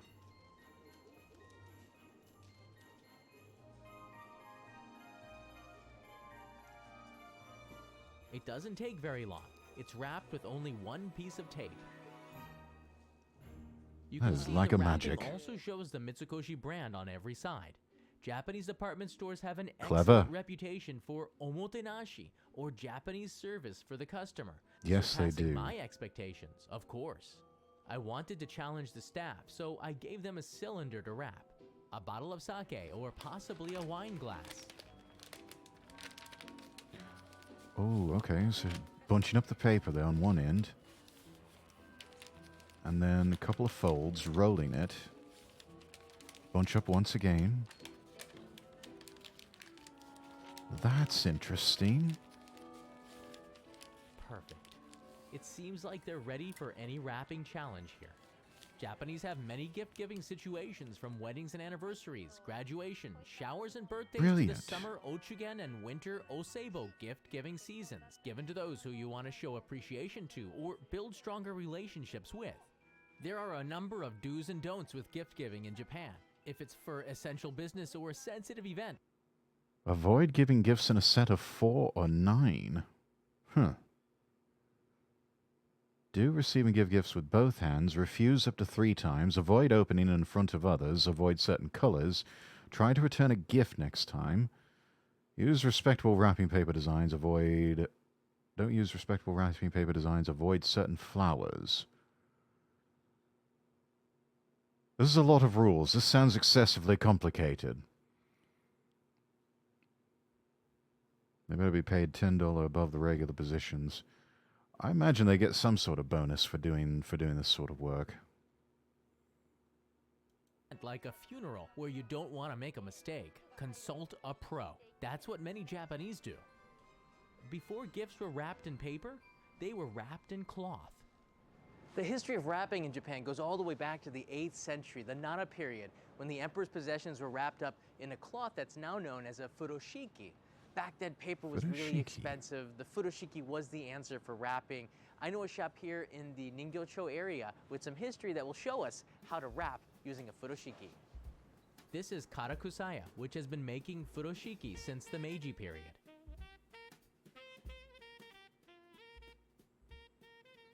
Oh, They have okay. all quality I and remember sizes these of now. furoshiki, but what exactly is it? It's It's just a square piece of fabric, of course with special materials, colors, or patterns if you like. The creativity in wrapping with one of this is incredible, like this sake and pet bottle. A boring cola bottle is now quite extraordinary with the furoshiki wrapping. Ito-san at the store demonstrated how a typical box is wrapped with furoshiki.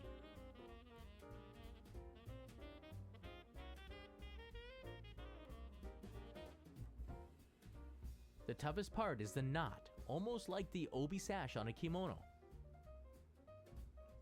The end's twisted, the white goes under, then over the red. I feel like I'm back in Scouts again, trying to learn how The to red tie a pushed knot. through the white knot, and the white end going under the red knot. Ito-san makes it look too easy. The result is simple and beautiful, making the gift quite special.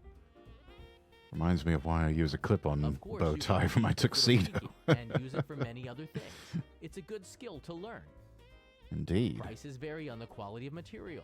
Kimono silk being quite pricey, and perhaps the wrapping is more expensive than the item inside. I'd almost be happy with just an empty box. Furoshiki are Right? still popular in Japan today. I wanted to learn more about the importance of wrapping and gift-giving culture in Japan, so we visited Uibito in Setagaya, Tokyo, with Maeda-san, a specialist in wrapping. The best way to understand it is to try it, and my wife Kanai was an eager student. First, they chose quality paper. It's thick. When wrapping professionally, every detail must be perfect in Japan. I think what's important to note is that when wrapping a gift, the details are extremely important. The symmetry of the two sides, the creases of the folds, and overall look of the end result. The ends are symmetrical. A ruler is used so the right distance and a perfect straight line is made. This is The like tape doesn't OCD show. levels It of looks like precision. anyone can do it, but until you try to wrap a gift perfectly, it's hard to understand the effort that goes into it. In Japan, it's expected to put in the effort when showing your appreciation to somebody. My, The folding my. of the seams is also critical, especially for funerals when the left flap must be over the right. It would be extremely rude to have it the other way when presenting it. A pocket is often added to Japanese wrapping. For happy occasions like a wedding, the gift is given with the Still pocket uses the facing same up boxes to for my collect dad's happiness. childhood Christmas. Oh my. For sad occasions like funerals, the pocket is pointed down so the sadness falls out and is forgotten.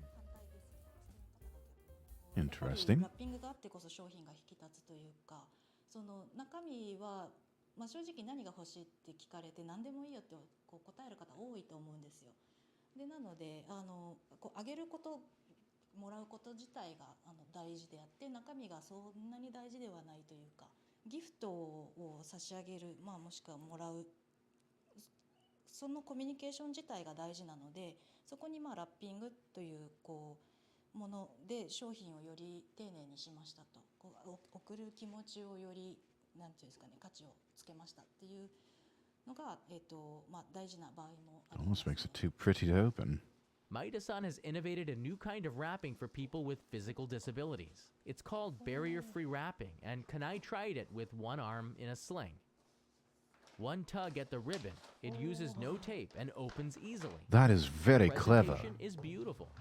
The paper also stays in great shape to be recycled into something like a book cover. But why is this needed? そうですね。ラッピングもその商品に寄り添ったものというか、もらう方に寄り添ったものを作る必要があるということで、このバリアフリーのラッピングを開発しました。Wow. Coffee beans inside. Accessories are also important, and this one for a client in the coffee business has coffee bean decorations, making it extra That's special. neat. I remember many years ago, we paid a little extra to have a gift wrapping service done. We were at a department store, I forget which one, but they had actual gift wrapping, and we picked out designs, and they had like little medallions and things like that available. And what's cool is the little decorations that they put on the presents that we got gift wrapped. They eventually became Christmas ornaments for our family. So we had a lovely little keepsake that long after the presents were open, we had a lovely, like a little Christmas wreath that we could hang up on one of the branches of our Christmas tree. It's such a lovely idea.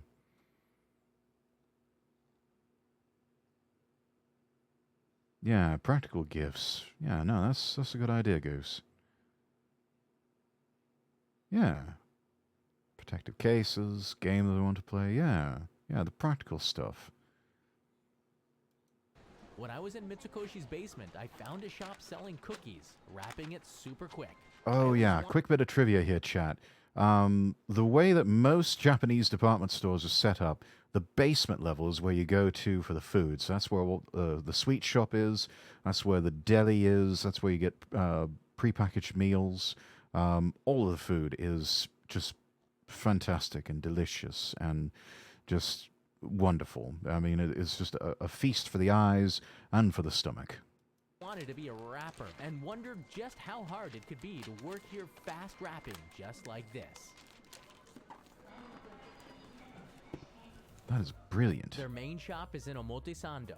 This is Yokumoku, a popular Japanese confection maker. All of these delicious confections are in a box, so wrapping it is also an important part of those look what so they do, good. beautifully and quickly. I was given a crash course in general wrapping from the store staff. Follow along.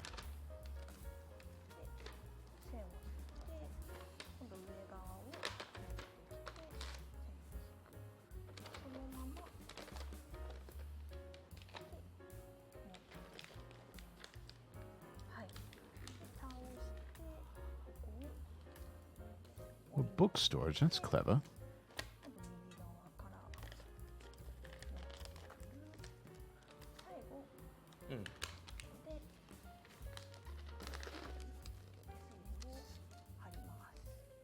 I think I've got it. Now it's time to go head-to-head with the shop's pro to see how good or bad I am at this.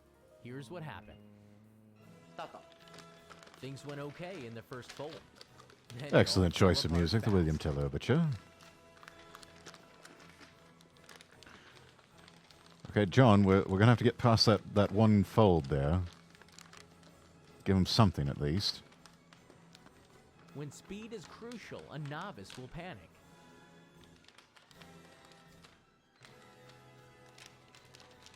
With people watching, there is little room for error, but with my mind on the cookies inside, that crash course burst into flames. My personal goal was to finish in a minute or less.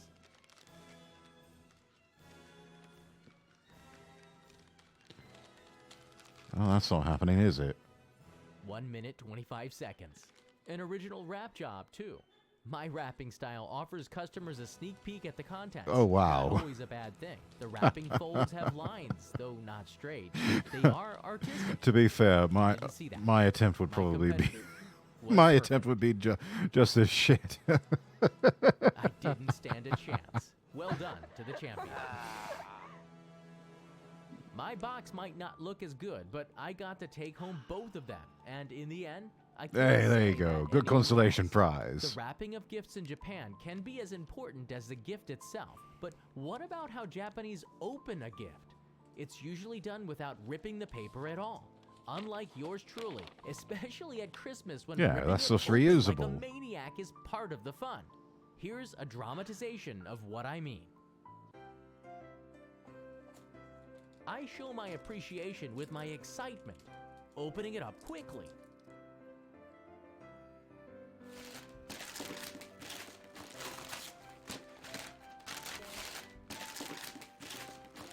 Oh, I have that Lego set. This seems to have shocked my wife.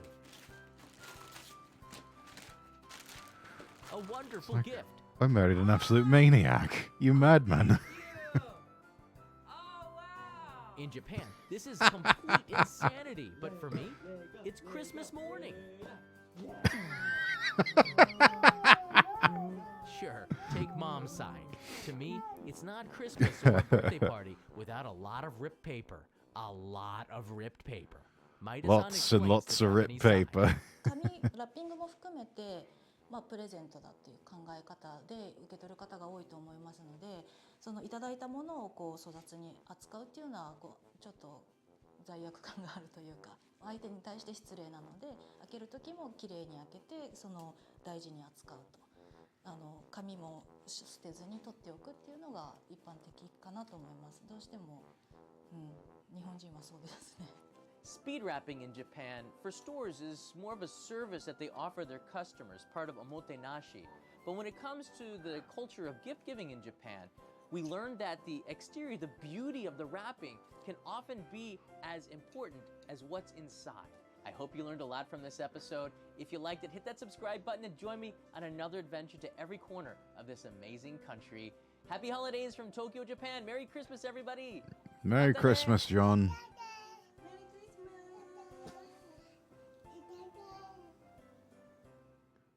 First saw his stuff on NHK World.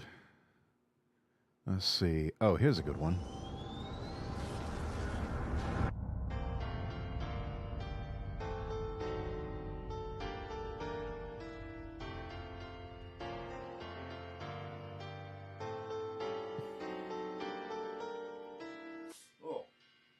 Oh, for a minute there, I thought I was living in an alternate reality where instead of people eating Christmas turkey, sprouts and stuffing on Christmas Day, people were lining up to pre-order premium KFC from a premium Christmas menu. Oh, wait. Oh, wait.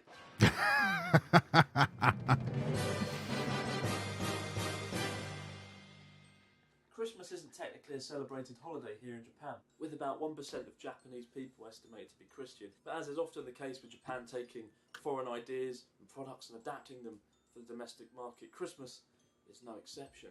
Instead, the holiday focuses on the raw, commercialised aspects of Christmas. Decorations, gifts, Christmas trees, maybe even the odd Christmas light. Oh my God, my eyes. And of course, cheap holiday discounts and great upmarket branded clothing. You should definitely buy it. Variety is of the spice. Wow. Of the spice. Speakers will think you're cool if you wear that. Definitely. But due to a lack of ovens big enough to cook turkeys in Japanese homes, back in the 1970s, KFC launched a hugely successful advertising campaign under the name Kentucky for Christmas. After some foreigners in Japan struggled to find turkey on Christmas Day and settled for KFC instead, KFC saw this as an opportunity to get a piece of the action and launched its first Christmas meal for about 3,000 yen, or $10, which at the time was a pretty pricey meal. But with a strong marketing campaign, the Not meal bad, became though. so popular that now every year, Christmas Day is the busiest day for KFC here in Japan. Today's KFC has a They're almost special like Omaha premium steaks series or menu, honey baked ham 5,600 in the people order US. a fully roasted chicken. Now, I won't lie, last Christmas was a rather depressing affair. It was my first time away from my family, but the day didn't really inspire a sense of Christmas spirit. What with going to work at an empty high school, getting a substandard haircut, and popping over to North Korea for the North Korean air show. One of those things didn't happen. So this year I wanted to raise Two my truths and a voice, lie, do Chris. something and have something to look forward to. And what better way to get in the Christmas spirit than to Retro. eat Merry Kentucky Christmas Eve to Fried you, Chicken? sir. There's no doubt I felt just a little bit sad going to KFC 1 month before Christmas to pre-order my chicken. Now naturally I wanted the fully roasted chicken. Premium menu. We've got to get that. But so popular was the fully roasted chicken that it completely sold out already. What did you say? It's sold out. What do you mean it's sold out? There's the Christmas variety menu. The Christmas variety menu? What, for the people that can't afford the premium series? The peasants? The peasants. Hope you're doing well too, Retro. So we had to settle for another premium series alternative instead, the chicken and red wine sauce, which is something I never thought I'd be ordering from KFC, except in my dreams. But then KFC Chicken with a Japan's red already wine the stuff of dreams, sauce. because not only do they have the fantastic Christmas menu, but last year Japan Airlines took the Colonel to the skies and started serving KFC on its flights over the festive period. There's even a KFC branch in Tokyo Nice. with a fully stocked whiskey bar called Route 25, and it sells Midwestern American cuisine. All right, I'd I love need to go there find and that see one something next time I'm in Japan. alone for the KFC Christmas meal. So this Christmas I headed off to KFC with a smile and a briefcase full of cash to fund the most expensive trip I'd ever made to a fast food restaurant. Isn't turning out like I hope, but still going well. Oh, that's good. As long as it's a net positive, eh, Retro? Oh my god. Christmas cake. A Christmas cake in the bucket. Wow. And salad. We'll put that over there. Premium series. Here we go. It's a letter from the Colonel himself. Put it in the microwave. Okay, bread. Put it in the microwave. That does sound like Colonel Sanders. Doesn't look too appealing, but Rather crotchety old man, from what I've read. we know it's quality. Roast the turkey. Who needs to roast the turkey when you can use a microwave that really needs cleaning? Desperately so, Roast good turkey. lord. Who needs roast turkey when you've got microwave Kentucky Fried Chicken? Roast turkey takes hours. Microwave chicken, 3 minutes, 500 watts.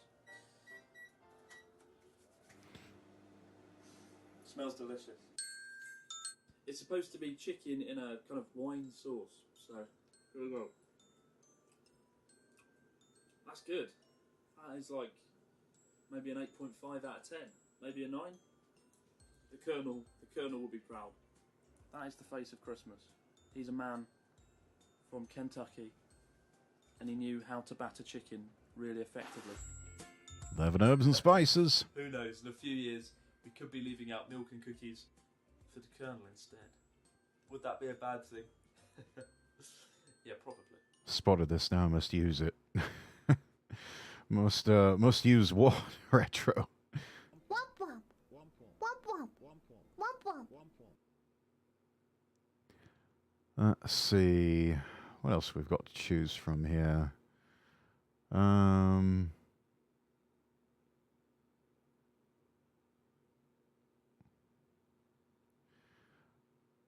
Let's see, we've already done something on Christmas and KFC. Let's see. How about we do full history and 4 unique characteristics of Christmas in Japan? In Japan, we don't say, "Will you be my Valentine?" but we say, "Will you be my Christmas?" What? Must release the womp womp. That's all right. 皆さんこんにちは and welcome to Let's Ask Shogo. Merry Christmas, Happy Holidays, everyone. In Japan, we celebrate Christmas too. But as you may know, many people, especially Japanese ourselves, point out that our Christmas is unusual and incorrect. So today, At least as a they're Japanese self-aware. man who's experienced Christmas in America while living there for 6 years, I will talk about the history of Christmas in Japan and also point out the 4 unique characteristics of Japanese Christmas that many people say are strange. This video will help you to deepen your understandings towards Japanese history and culture. それでは本日もメリークリスマス。行きましょ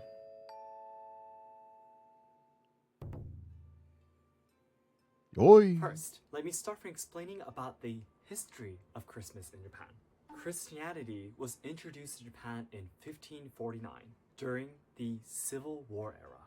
And there are records that the 148 missionary years. Francis Xavier was the first person to celebrate Christmas in Japan in 1552. From there were some Christian samurais that celebrated Christmas too. However, coming into the Edo period in 1612, the Tokugawa shogunate banned Christianity by law. This was because the government was afraid that Christianity would threaten their complete rule. I mean, it was growing In fast. 1873, when this law was dismissed, Christmas disappeared from Japanese culture for more than 200 Merry Christmas, Retro. Thanks for stopping by. From the 20th century, restaurants and cake shops started to decorate their stores with Christmas decorations in order to attract customers. This was a big success, and more commercial facilities started. I mean, regardless of whether or not you celebrate Christmas or whether or not you're Christian or anything like that, I mean, it's undeniable that the Christmas aesthetic is it's so festive and warm and just it's happy. you know? To advertise Christmas-related things to raise profit. At this time in the 20th century, it was a time of westernization. So taking in Western culture, in this case Christmas, was thought to be cool among Japanese people. Although it was temporary and not celebrated during World War II, Christmas has been an annual event in Japan since then. However, it is treated as a commercial event rather than a religious one. Next, I will introduce the 4 unique characteristics of Japanese Christmas. Number 1, when you celebrate. Number 2, who you celebrate with. Number 3, what you eat. Number 4, how many presents you get. Number 1, when you celebrate. In Japan, once Halloween season is over in October, all that's the right. decorations at shopping Another video malls mentioned that. immediately change to Christmas. So from November, the city already has a Christmassy atmosphere. This is because Japan does not celebrate Thanksgiving. After Halloween, Christmas comes right away. I remember when I was in America, there were more turkey decorations in November, and Christmas comes after Thanksgiving. And in Japan, Yeah, the Macy's parade in New York City, for example. It's become sort of a Thanksgiving Day tradition, but primarily it was advertising for Macy's. And it was also a way to signal to everyone that the Christmas shopping season has officially begun. Japan, Christmas ends right after December 25th. All decorations and trees and everything will disappear as if it wasn't there in the first place. This is because we need to celebrate Here our today, most gone tomorrow. important time of the year, New Year's season, called Oshogatsu, just a week after Christmas. So at the end of the year, Japan is very busy celebrating everything. Number 2, who to celebrate with. In Japan, Christmas is a time you spend with your partner or friends. At school, when Christmas gets closer and closer, everyone fusses about who you're going to be spending this year's Christmas with. I was always rolling my eyes. So for young people in Japan, it's a chance for you to ask someone you like on a date. In Japan, we don't say, "Will you be my Valentine?" but we say, "Will you be my Christmas?" Also for kids, Christmas might be... There's a pickup line. Hey, baby, you want to be my Christmas present? Because I'd like to unwrap you right now.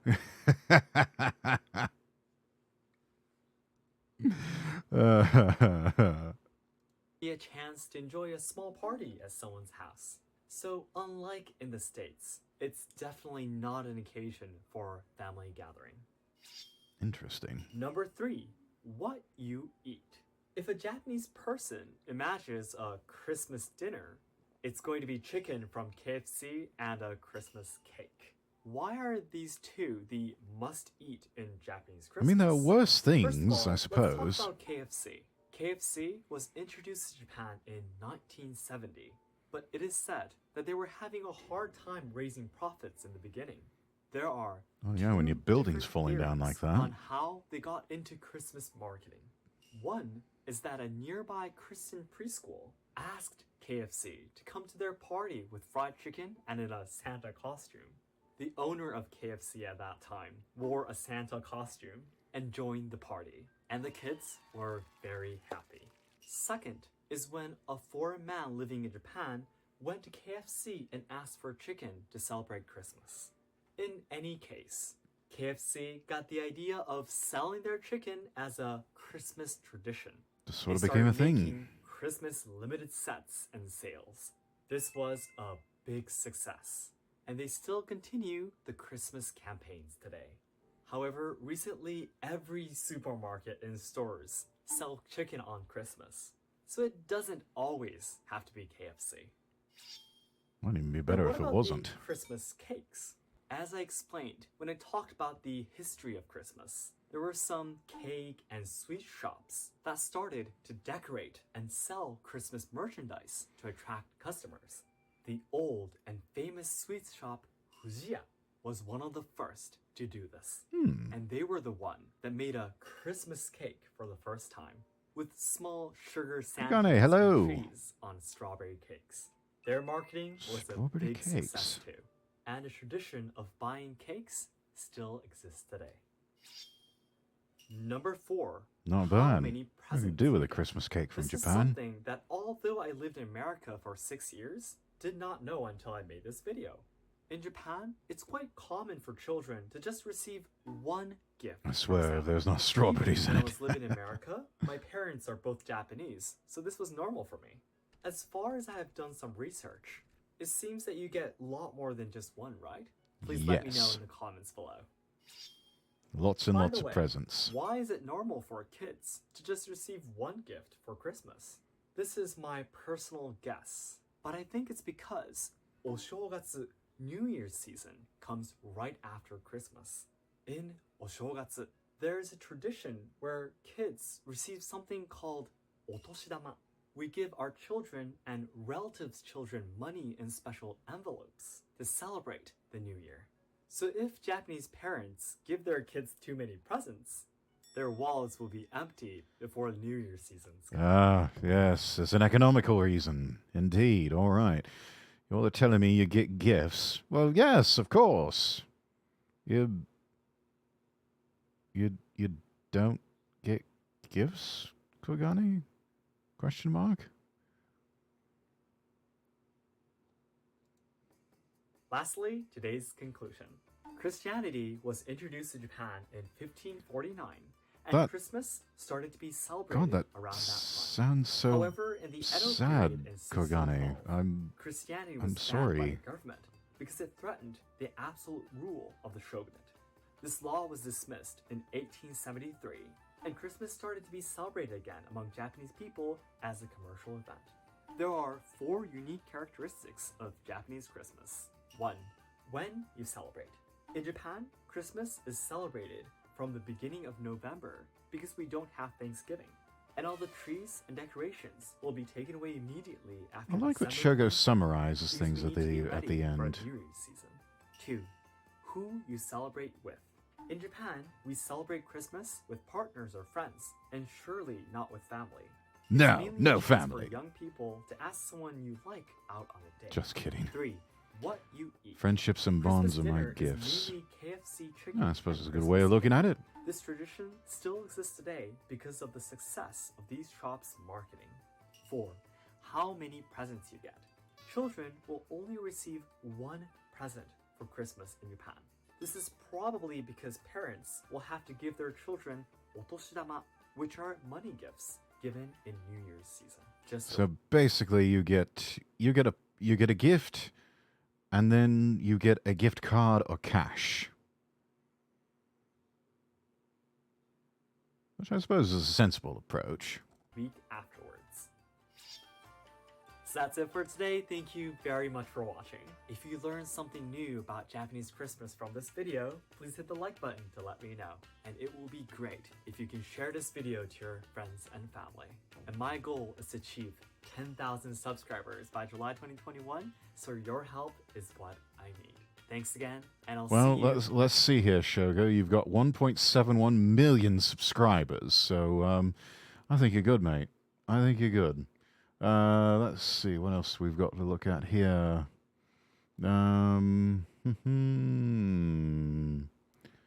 Let's see. Christmas markets in Nuremberg, Christmas traditions in. How about we do a top 10 of British Christmas traditions? Welcome to our top 10 British Christmas traditions. Good to have an easy theme style for the party. In Yeah. UK in 1843 by Henry Cole, who worked for the newly formed post office. He was looking for a way to encourage ordinary people to use the postal service. He had an artist friend design a card. They were sold for 1 shilling each, the equivalent of 5p today. Sold as a Christmas celebration card to perpetuate kind recollections between friends. Christmas With cards. that catchy slogan, Yeah. it's a miracle they ever caught on. To this day, cards are still exchanged in person or via the post. Mulled wine. Introduced into Europe by the invading Romans, mulled wine was widely enjoyed in England in the Middle Ages. Spices were added to promote good health. Herbs and flowers were added as natural sweeteners to make the wine more palatable. In the 1890s, Sweden produced glögg in bottles with pictures of Santa. Glögg. Over time, the craze What a was name. reignited across Europe, and in a few decades, the world. Mistletoe. The tradition of hanging mistletoe dates back to the ancient Druids, who believed the plant brought good luck and protected from evil. In Norse Mistletoe testing mythology, area. mistletoe symbolised love, which is where the custom of kissing under the mistletoe came from. No loitering, In the UK, especially the with tradition intent. dates back to the 1700s. The Victorians popularised it as it was thought to symbolise fertility. All right. A lot of the stuff we get. Mince pies. Hey, here we go. Originally filled with meat rather than the dried fruits and spices mix they are today. During Stuart and Georgian times, mince pies were a status symbol, being made into stars, hearts, and flowers. These days, they're round and deep filled with mincemeat, a crumbly pastry, Have some and Mars dusted mince with icing pie. sugar. Best served warm with I've cream. not had a mince pie this year. I'm overdue. Crackers. Crackers are a traditional favourite in the UK. First made in 1850 by a London sweetmaker called Tom Smith. Sold as bangs of expectation. So much hype. Legend has it he thought up the idea of a small explosion as the cracker was opened while watching his log fire crackle. This might have been a marketing ploy, as he bought the bangs for his crackers from Brooks Fireworks Company. What do you call a boomerang that doesn't come back? A stick. Oh yeah, you can always find one of these little dad jokes there, and the Christmas crackers, and a bunch of other little party favour things. Originally only containing sweets, his sons introduced the hats and travelled the world looking for ideas for gifts to put in their crackers. In the average cracker today, you can expect a bang that rarely fires on its first pull, a simple toy, and a joke that is expected to be terrible. But If they it came doesn't back make to you life. groan, it hasn't done its job. When it comes to the hats, us British are a little too reserved to wholeheartedly enjoy wearing a silly hat in public. Merry Christmas! But the good news is, one size fits all. The Queen's Speech. The pre-recorded Now, the King's Queen's speech. is an integral part of a British Christmas. It's not silly, I know mate, it's families fashion. who don't open the gifts until after, which, given it's aired at 3 p.m, is surely a form of torture. The older generations stand bolt upright at the first hint of Yeah, the now I national think of it, that anthem, is torture. while we look on bemused. The Queen traditionally talks about the year and any challenges the nation and the royal family has faced. This year could be quite a long one. It normally has a resigned tone and congratulates us all for keeping our chins up through whatever trials and tribulations have been faced.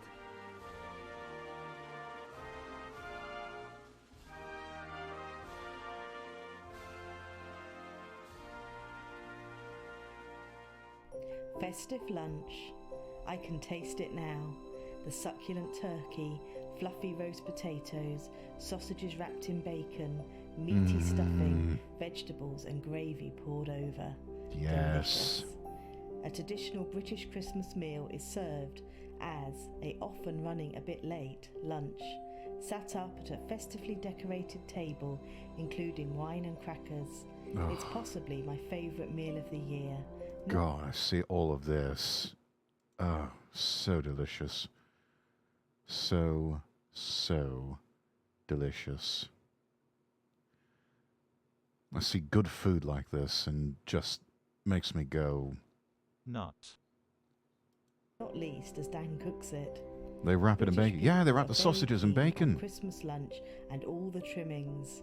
The trimmings being all the extras like the sausages in bacon and for some Yorkshire puddings and cranberry sauce. Don't do that to bacon. Why Christmas not? pudding.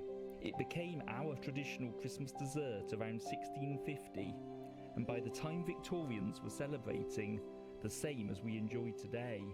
At least leave my Many bacon. traditions continue to this day. I'm sure you can Some separate the say two. puddings should have 13 ingredients to represent Jesus and his disciples, that every member of a family should give the pudding a stir for luck before it's boiled and put away in a cupboard. Yeah, with that's right. alcohol added for a good month, and my favourite, Brandy. a good luck sixpence or silver charm added to the mix before cooking, to be discovered during eating. Yeah, that's it. Yeah, Arthur mentioned something about this earlier. Yeah, you whenever you cook the traditional Christmas pudding, somewhere on the bottom, put in a sixpence for good luck.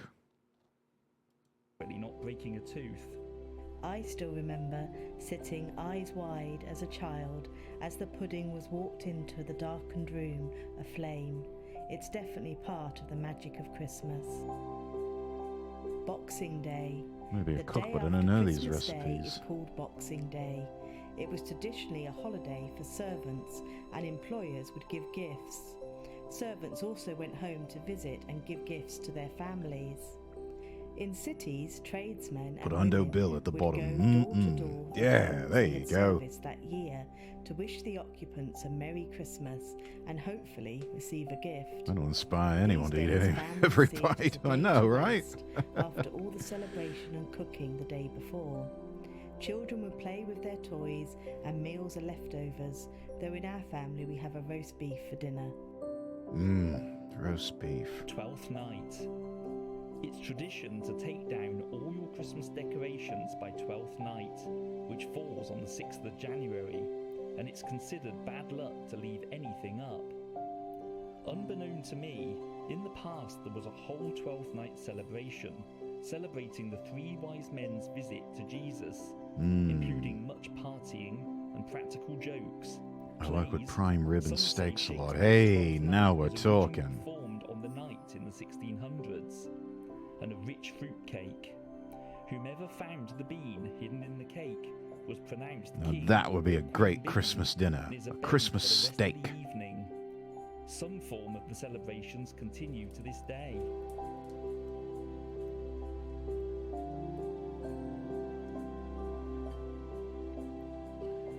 Let's see. Christmas in London. Here we go.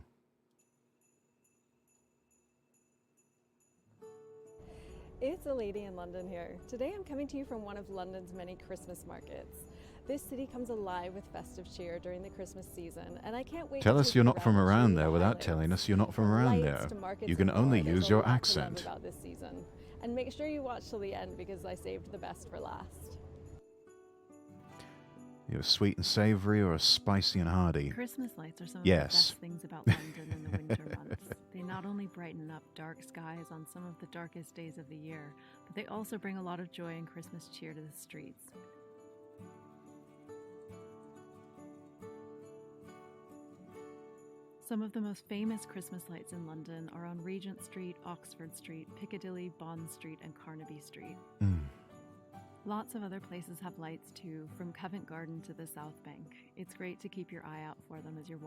the city during the Christmas season. Gorgeous. Absolutely gorgeous.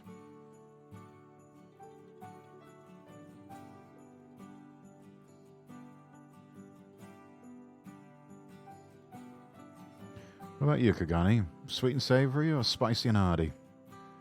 Tuna, welcome in. Merry Christmas. Merry Christmas.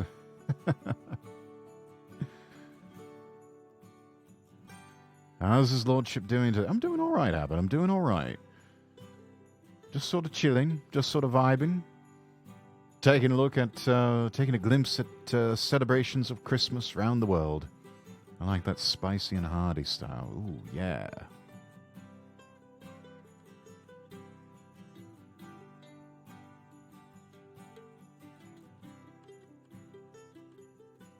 You know, we saw earlier Paris and all the Christmas lights. You know, it's a literal city of lights. I would say London's definitely up the game. And, yeah, It's a fairly close race between the two, between London and Paris. Hope your sock is filled with treats and gifts. Oh yes, and same to you, Tuna. Thank you. That's so sweet. Yeah, it's going to be a good Christmas with me and the family, and yeah, it'll be nice. It'll be really nice. I hope you have a very Merry Christmas. May you get all the gifts that are on your Christmas list, and just have a joyous, safe, and happy time.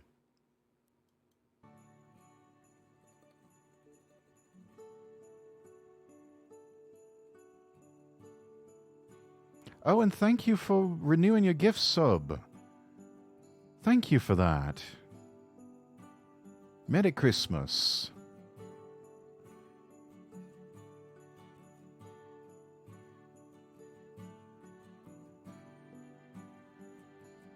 Ah, the Christmas Festive markets. markets are another great highlight of the Christmas season in London. From the South Bank to Tower Bridge, Trafalgar Square, and Winter Wonderland, there are a lot of great Christmas markets in the city. You can get the A Lady in London collection from some of them too. Nice plug there. There's a bar I'd sidle up to any day. Be lurking while grabbing goodies. So happy seeing you doing well. Being cute with your little hat. Yeah, I figured it's Christmas time and it's, free assets, so pop it on and, yeah, ho, ho, ho.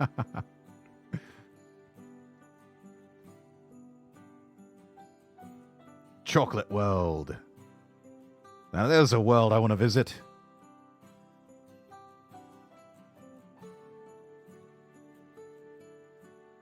Just as soon as faster than light space travel is perfected, where's the first place we go to? Let's go to Chocolate World.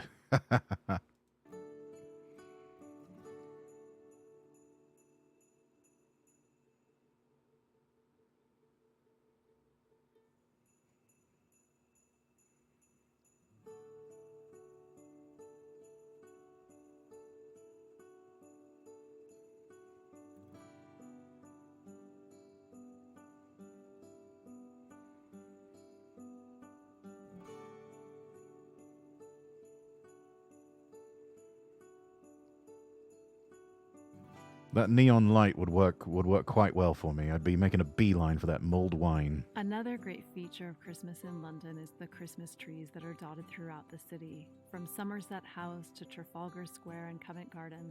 This British Christmas tree brought to you by Moe and Chandon. Yes, it's a British Christmas tree. Shops, courtyards, and other. Hopefully you saw that chat just now. Let me back up the video here. Just a few more. Hang on. Another. Yeah. Big Christmas tree in Britain. Sponsored by a French champagne brand. Something a bit off about that. I don't know. Well, champagne is good champagne, so.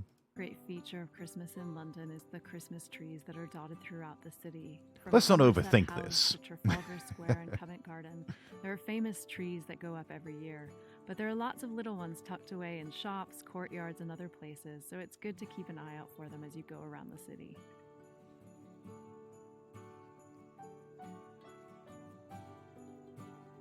Oh, that's gorgeous with those bows. And the twinkling of the lights.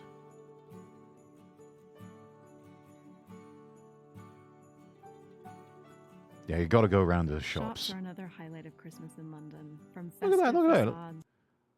Turned all the windows into an advent calendar. That's brilliant. It's just like we saw with that village earlier in the Rick Steves Christmas special. To lots of great Christmas decorations. There's no shortage of things to get excited about when it comes to shopping during Christmas in the city. Be alright back having Christmas supper. Alright, Goose.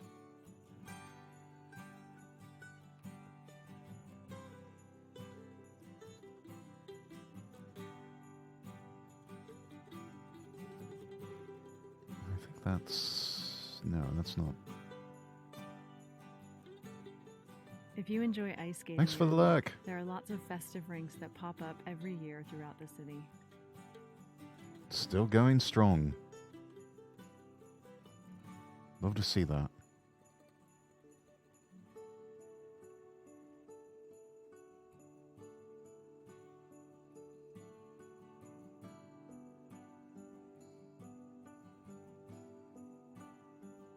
London knows how to decorate for Christmas. One of the best things to do at this time of year is walk around and soak up the details. From restaurants to shops and pubs, there's lots to see here. Fantastic restaurants in London. I mean, it truly is a world-class city.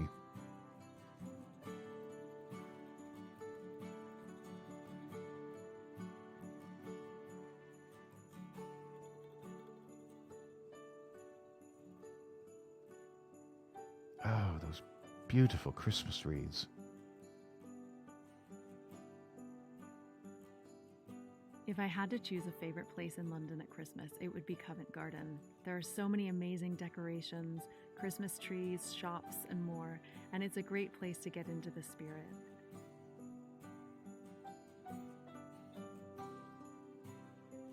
Let's see why. Just look at that. Hey, a £5 will get you a mince pie. Perfect.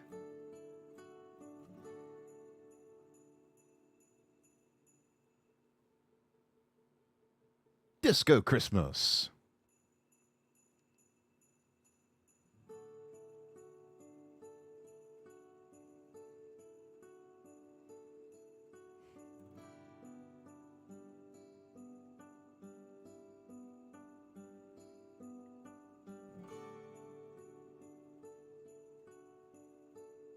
Whiskies, yes please.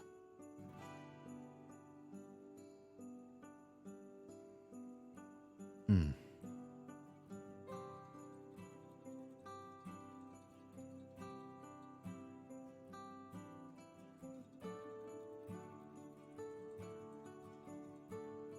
Oh, got a bit of snow going.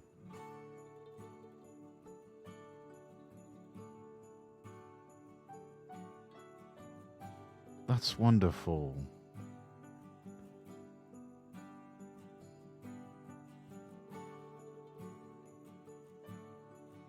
I hope you've enjoyed this tour of Christmas in London, and I hope you get a chance to spend the festive season here yourself someday. As always, there's more on my blog, aladyinlondon.com, and don't forget to subscribe to my channel before you go. Happy Christmas. Happy Christmas. Yeah, all right. Chat, looks like we're coming up on the 3-hour mark here. And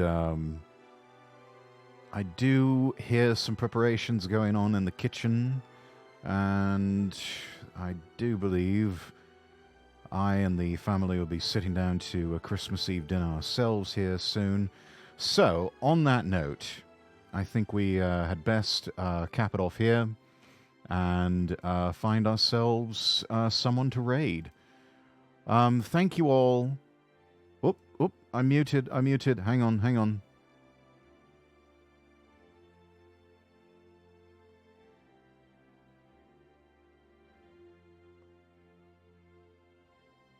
Let me find it again. Keep moving my...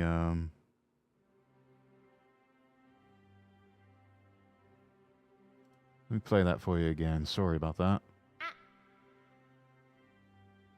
What's this button do? Oh my. Yeah, that's what it does. Yeah, sorry about that. Right, let's go ahead and find someone to raid. Who's online right now that we could raid? I don't think any of my gen mates are on right now.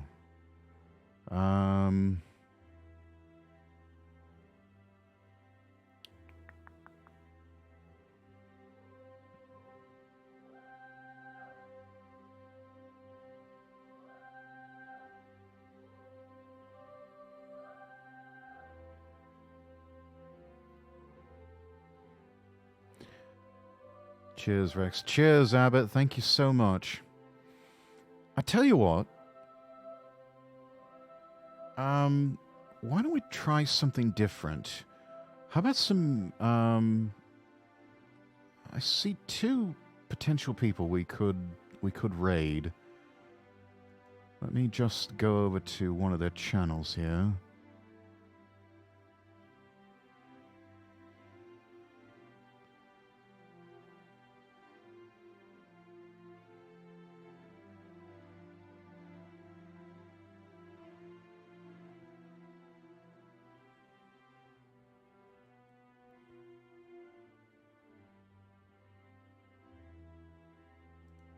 I tell you what, let's do something a little bit different. Instead of raiding into a VTuber stream, I'm going to send you over to a music stream. I don't know if any of you have ever heard of Surfspec, but I adore their mixes of music. And so what I'm going to do is we're going to raid over to Surfspec. They're doing a live music stream right now. And yeah, we'll just have some music for the remainder of the evening. So let me set that up. Hang on. And get everybody ready. Okay. I think we're all ready here. We'll send you over to the music live stream. Everyone have a very happy Christmas. Enjoy your evening. Enjoy the holiday tomorrow. I'm Lord Rexworth wishing you all the best. And God bless.